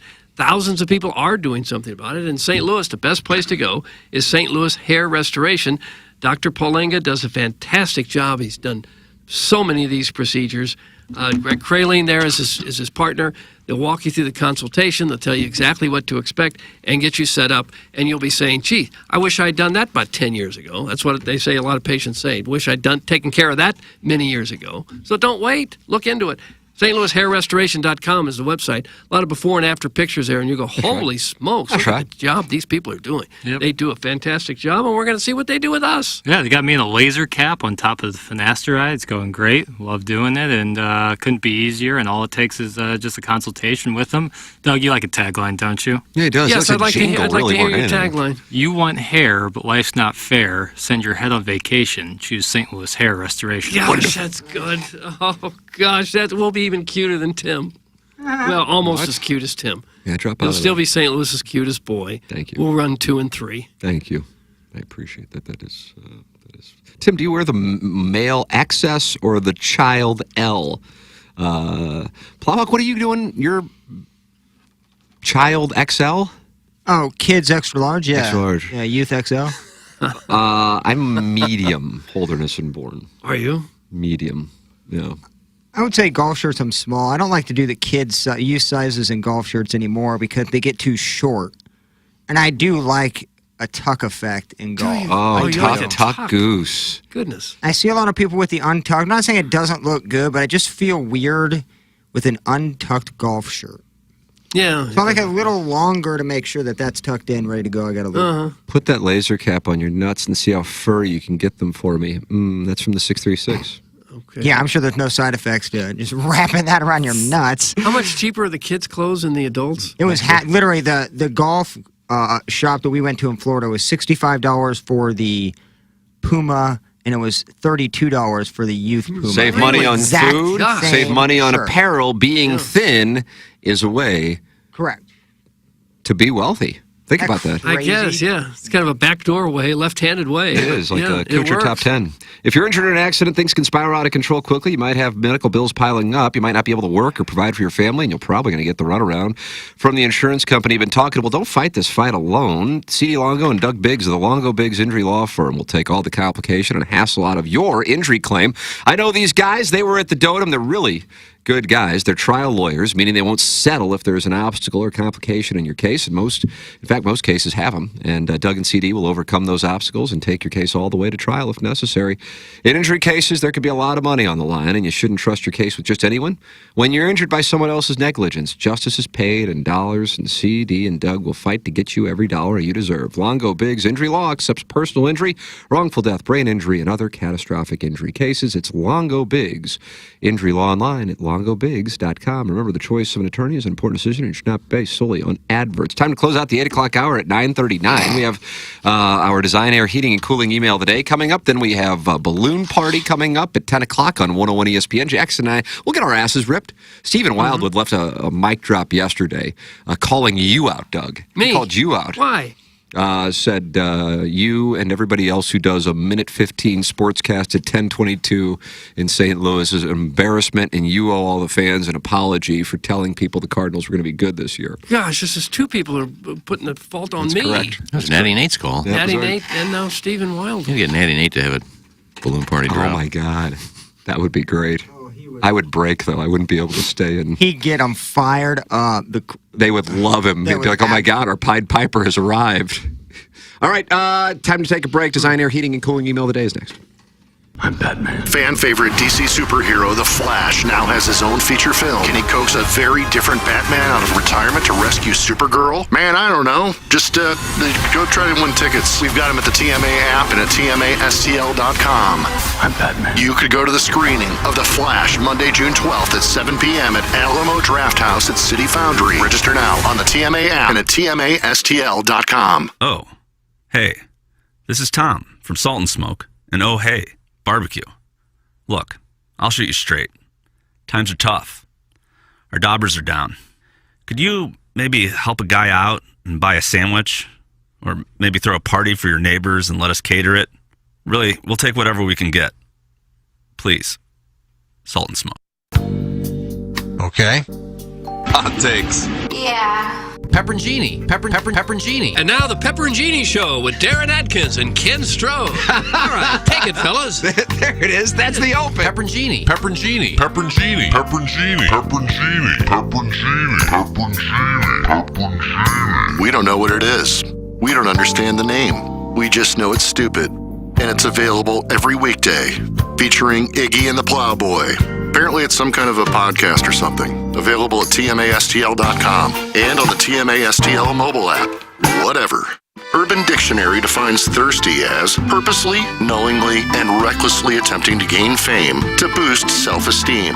So, are you thirsty? Well, TMA has you covered. Become a part of the 2023 TMA Listener of the Month Club. You nominate yourself for a monthly award. And if you win, you get recognition and stuff to help you satisfy that insatiable thirst. We're talking January, February, March, April, May, June, July, August, September, October, November, etc. Go to TMASTL.com or the TMA app. Give us your name, a photo, and other pertinent information. Tell us why you deserve to be TMA Listener of the Month. And if you don't want to use your real name or photo, we don't really care. The TMA Listener of the Month. Get recognized just for being you, or fake you, or whatever. Quenched by Milagro Tequila. Welcome to the brighter side of tequila with Milagro in the morning after on KPNT HD2. Here's Action Jackson with 3 more ways to get TMA content. Watch TMA on YouTube. Click the bell to subscribe. Download the podcast. Find it at tmastl.com or wherever you podcast. And check us out on TikTok at TMASTL. Thanks, Jackson. It's the Ryan Kelly Morning After on 105.7 FM HD2. When we think of a real estate agent, we think of somebody simply selling our home or finding us a new one. I mean, they're all the same, right? Okay, here's the comps. We'll take some pics, we'll post them, and I'll get back to you, okay? A home is life-changing, and your real estate agent should reflect that. Honesty, integrity, and someone who will go above and beyond to make your dreams come true. The Jeff Lottman Group with Compass Realty. We're different because you're different. We want what you want. Experience the difference today at jefflottman.com, bringing people and properties together. Biggie's Restaurant and Bar has been a staple of the community for over 30 years and is serving your favorites like the steak sandwich, waffle fries, and so much more. It's not just the food that's rocking. With a full bar and patio, Biggie's is the perfect spot for lunch, dinner, and a little laughter. Biggie's original hours are back. Open 11 a.m. till midnight, Wednesday, Thursday, and Sunday. And 11 a.m. till 1 a.m. on Friday and Saturday. Check out the full menu at biggiesrestaurant.com and stop in today. Engineer Design Facilities is moving forward as the EDF Group, the most experienced data center and critical facilities service provider in the St. Louis market. Check out the newly revamped website, theedfgroup.com, and take a look at each of the 3 divisions they have to offer. EDF Group is your one throat to choke for all your critical facilities, data center, commercial fire alarm, and electrical and IT infrastructure needs. To contact the EDF Group, email fire@theedfgroup.com. Experience the EDF Group difference and learn more at theedfgroup.com. Hey, this is Tim McKernan of TMA, and I am thrilled to have new clients on board Longo Biggs Injury Law. CD Longo and Doug Biggs. And Doug, the thing I want our audience to know is that you guys are local and you guys are different. Tell our audience how you're different. Yeah, Tim, both CD and I are from St. Louis area, born and raised in the South City area or the South County area, and we are also thrilled to be part of the TMA family now. If anyone signs up with us for an injury case, their case is treated like they are family. We get to know you, we get to know the ins and outs of your case, and make sure we represent you like you are part of our family. We're not like one of the large firms in the area who might take your case and just treat you like another number or another file. You'll get our personal attention. It's either CD and I who will handle your case directly, and if you are injured in an accident, please remember us. You can visit us at longobiggs.com, and that's Biggs with 2 G's. The choice of a lawyer is an important decision and should not be based solely upon advertisements. Live from the Michelob Ultra Studios, KPNT FM HD2, Collinsville, St. Louis. This is TMA All Day. The Ryan Kelly Morning After. KPNT FM HD2, Collinsville, St. Louis.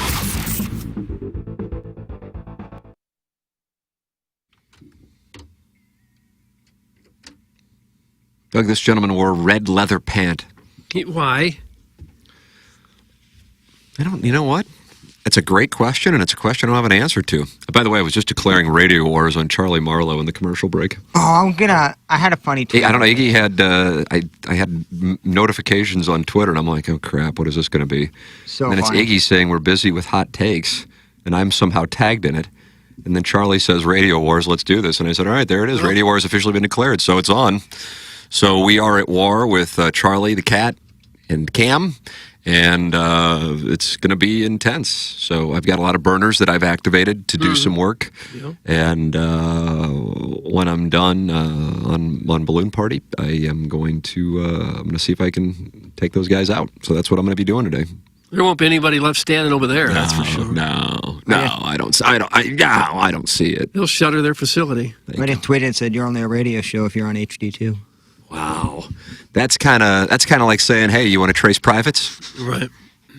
We're just showing up. We're just a step ahead of the curve. Yeah, it kind of shows who flies commercial and who flies PJs. Yep. You know, HD2, you're on terrestrial radio, AM.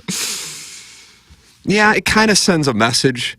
I just walked down the hallway, dropped off a check for Sound Story advertising, and walked by these stations that are on HD1 and FM. And John Kiowski, the market manager, was out there, and he was talking with the people on those stations.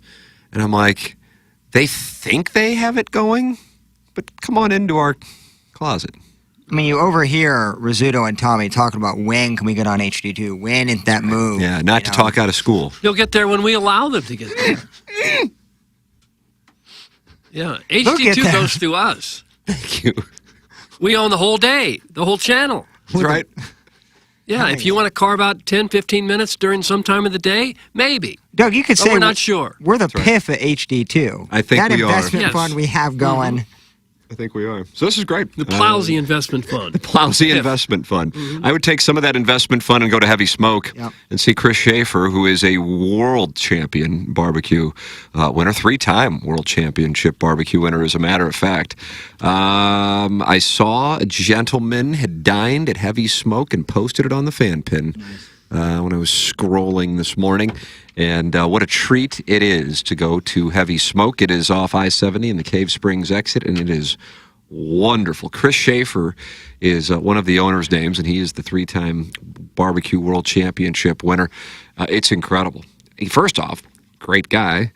Secondly, great product. And if you are, let's talk about Father's Day. It's in 9 days, and you might be like, yeah, I want to have people over. I don't really want to have to cook. But everybody would love barbecue. Oh, HeavySmokeBBQ.com. Mm-hmm. There's my answer. Sure. I'm supporting the sponsors. I'm getting a world champion barbecuing for me, and they're going to cater it? Well, there's my problem solved. Yeah, well, that's what you do. HeavySmokeBBQ.com. They will cater it. He is a barbecue genius. Homemade sides. The sides are incredible as well. It's everything. And what's the thing that you loved, Iggy? It was like the Philly cheesesteak roll. Is my nurse on? Turn your mic on. I didn't turn it off. It's almost like a brisket egg. It's almost like a brisket egg roll. Nice. That's actually what it is. Brisket egg roll. Yep. That was delicious. Yeah, it's one of their signature dishes there too. It's so damn good. Yeah, why make the dad cook on his day? Thank you very much. Dads always cook on Father's Day. No, don't cook. Have somebody else barbecue for you. You're standing out there for, 30, 45 minutes? Timmy, I'm watching the U.S. Open. You guys can come over if you want. I don't give a damn. I don't want the grandkids on the TV in front of the TV, though. What the hell happened to Battle A? What happened to Battle A? God, a triple bogey, you idiot. We're not talking about that. I'm sure that Heavy Smoke is interested in my team. They're not the least. I think that's why they sponsored. I believe it is. They get access to Iggy team before anybody. That's valuable. That's value. Oh, my God. That's insider. Like inside stock There trading. really is nobody interested in that team. He's 200 for the day, 300 for the day. I'm going to make a triple bogey. Now I'm out of the cut line. Boom, just like that. I like how it said, what happened to Battle A? From 29 to 65, 66. What happened to Jamie Burkhardt? I don't know, but whatever it was, it worked really well because he is running an incredible dealership with St. Louis Acura and Alton Toyota. Check them out online at stlouisacura.com, altontoyota.com, and work with the official automotive provider of TMA, and that is Munganess, St. Louis Acura and Alton Toyota, and the sponsor of Iggy's Lineup. I mean, the Iggy's Lineup sponsored. It's the Munganess Daily Fantasy Sports Show. Going to the break, I told Tim I got 6 guys in the top 30. You told the whole audience. And now I come back and he made a triple bogey. Come on, Bads. You think people were nervous during the break about how your guys were doing? Concerned? No, if I get six, if I have six make the cut, I'm cashing. So the kids make something. This But the listening audience, you think they care? Next week's going to be fun. I'm looking forward to You seeing didn't how respond to that question. What was the question? The listening audience, you think that they care about A your lot team? a lot of people play my teams. They don't. They do. Gosh. You'd be shocked how many people play my teams. Why would someone do that? I don't know. They think I'm going to have a good week. Yep. I think you're making all that up. And I think they do it just so they can follow what I do. Wow. But next week, it's gonna be fun to watch how these players play LA Country Club. I mean, 6 over could win this tournament. 6 over, really? 10 under could win it. Depends on the marine layer, Doug. The marine layer will soften the course. If they don't get the marine layer, I don't care. I don't care about the marine layer. I don't care what course we're playing at. I just don't. I have zero interest in it. They have 2 300-yard par 3s. Is that right, really? Yeah, Okay. one's 280, one's 303. Are you serious about that? Yeah. Yeah, it's crazy. Wow. There's no intermediate cut. I don't know if I break 100. Yeah, there's no intermediate cut. If you miss the fairway, you're in the 4-inch rough. Yeah, I play before every major, the video game PGA Tour 2K21. You can create courses on there, so people create all the courses around the world. And played LACC the other day on it, and my guy hits it like 340, and he couldn't get to the green on one of them. Oh my God. Yeah. Yeah, but the marine layer will soften the greens. Okay. But if they don't get a marine layer, those things are going to be hard. It's going to be hard to hold these little greens. And Well, maybe they'll water the greens. out of the rough, soften you're them in that trouble. way. No, the U.S. Open doesn't want that. They would pray for no marine layer. LACC is the one where celebrities like aren't members, right? Like they're kind of very I think careful. so. Yeah, people in show business aren't allowed to join. Oh, is that right? Really? I think so. One of those country clubs out there. Yeah, Ladies and gentlemen, it's time for the Design Air Heating and Cooling email today. I'd love to talk more about the marine layer, but I got to go on the hallway. I will say they can only get 22,000 a day. Most people they can have. 22,000 people? That's all the Oh, the course will hold. Yeah. I see. Voice-activated email. That's the name of my new game. For yesterday's redetected heterography fiasco was an embarrassment to the whole free dotem movement. Is it Italian? But not today. Throw in the exquisite voice talent of Timothy Michael McKernan, and you've got yourself an email. Now to the sex part of my email. I've always had a no glove, no love rule, but he had on those tight khakis, and it happened. I fooled around and fell in love. I know what you're thinking. I just stole a line from Elvin Bishop. Guess what, Mr. Smarty Pant? Elvin Bishop didn't even sing the song. Don't beat yourself up over it. It's a common misconception. It was actually sung by Mickey Thomas. You like that, Doug? It was actually sung by... No. Jefferson Starship? There was a Mickey in Jefferson Starship. Was it Mickey Hart or was he Grateful Dead? I don't know. He's the dead. I think it's Mickey Thomas. Who, as we all know, went on to fame with Jefferson Starship and Starship. Oh, there you go. Good. Good. Real good reading Took there all, on my part. took all the vocals away from Grace Slick. You sleep with Grace Slick? No, she's supposed to send me a painting for Gobble and then didn't. She was supposed to. That was on her. So I guess what I'm saying is don't jump to conclusions. We all do it. And I'm not innocent. Because when I was approached by the khakied busboy at Spencer's way back when, I thought I would be like 1,000,000 times before. But it's the size of his pocket rocket changed everything. That's from Helda, and her last name is Bone. Helda Bonet. There's a song Marshall Tucker. No, it's Charlie Daniels sang a song where in the lyric is Elvin Bishop sitting on a bale of hay. He ain't good looking, but he sure can play. And there's ZZ Top, and don't forget that old brother Willie getting soaking wet. Back to you, Tim. Does my breath smell good after I kiss Zane on the hole? Wheels up to be more. Gosh, I can't get past the first sentence. The gentleman next to me was flipping through his photos, showing me the pictures of the urine puddles he recently deposited onto his wedding photographer, Joe S.'s chest, due to concerns of frequent jellyfish stings. He whisked me to the lavatory immediately after food service started. Today's lunch was a deconstructed helmet nacho featuring a layer of microgreens doused in a beautiful lemon anchovy vinaigrette, sitting on a bed of thrice-fried duck fat waffle fries, all topped with a chunky brown... Do you see poutine? Oh, That had been siphon from the beef rack that hung between the Beef rack? pillets, chafed inner thighs? Pilots. Pillets. He started to pepper my mouth with kisses, and I peered down into the bowl and noticed a few layers of toilet paper that separated even more layers of boy fertilizer. Boy fertilizer? Oh. Once I realized the last deposit sat atop the water line, things started to heat up. We had the previous occupant's soft serve as an hors d'oeuvre. Oh. Respectfully, Jimmy Stronglegs. I'm uncomfortable. I need a safe space. Hey, morons. What? I'm happy to send a headphone extension to Plow Convenience since he isn't capable of purchasing one himself. Where do I send this very affordable and available item that's from DraftKings Cal? Walk it right into the studio, bud. DraftKings Cal. After hearing Bupkis Boy 69 share his outrageous story, I'm reminded of something similar that happened to me. I was riding a Greyhound bus to Chicago to see a washed-up band that was popular in the 1980s because I have a man crush on the elderly lead singer. All of a sudden, the fella next to me starts scrolling through pictures of a naked man's butt. I asked him, are those pictures of your moistened gape spread open as it prepares to receive one of Liquid and Lace's finest lubricated sex toys? He nodded and handed me a chewable boner tablet as he took a blanket, a pillow, and an air mattress out of his wallet. He had an air mattress in his wallet? And began to disrobe. We looked like two dudes practicing for the Swedish sex championships as we banged right there in that rickety old bus. But wait, there's more. Once I got to the Windy City, I met Paris Hilton on the L train, and we got it on. She kept saying, suck your thumb, Coco. Suck your thumb. Up next, I met former Phillies manager Charlie Manuel and had sex with him in an oatmeal bath. Sometimes I still daydream about his chicken patty nipples. Oh. And then I met Brad Pitt's uncle who offered me free drinks, and you guessed it, he aggressively banged the ever-living daylights out of my hind parts.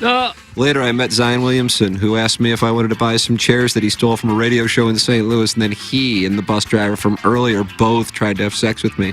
After the concert, I found a time machine, traveled back to the year 1955, and sang Johnny Be Good at my parents' high school dance. So do you believe my totally true story that I didn't make up?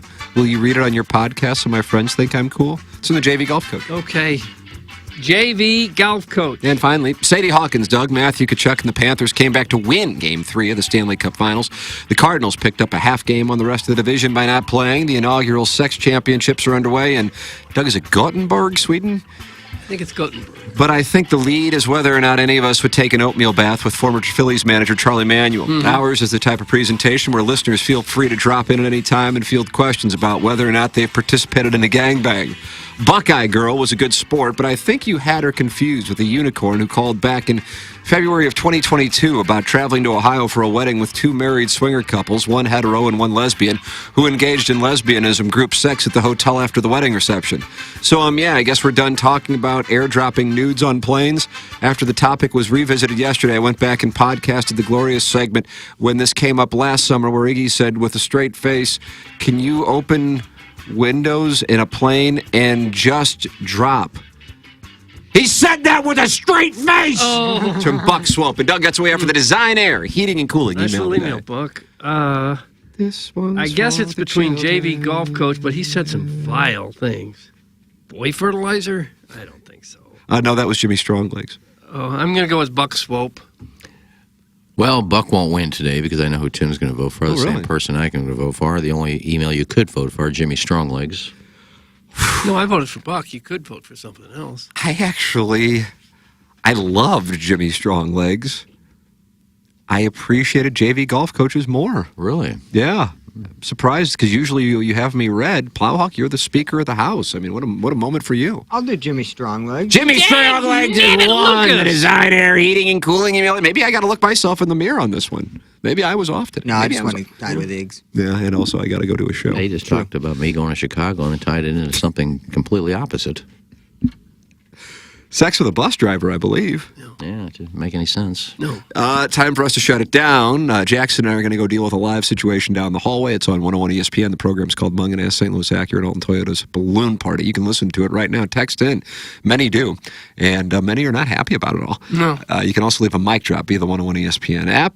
John Hewlett, I believe, will be in here doing a sound story. Am I correct on that, Plow? I saw him on the hallway. There you go. You can get 20% off using the promo code TMA for a Father's Day gift card. MySoundstory.com. Time for us to shut it down. down. For the Plow, for Action Jackson, for Ken, I think he's charged from my brother Kevin, for Douglas on Vaughn. I'm Tim McKern. This has been the Ryan Kelly Morning After from the Michelob Ultra Studios. That ball is gone. Blow off work and join the Morning After at Busch Stadium on Wednesday.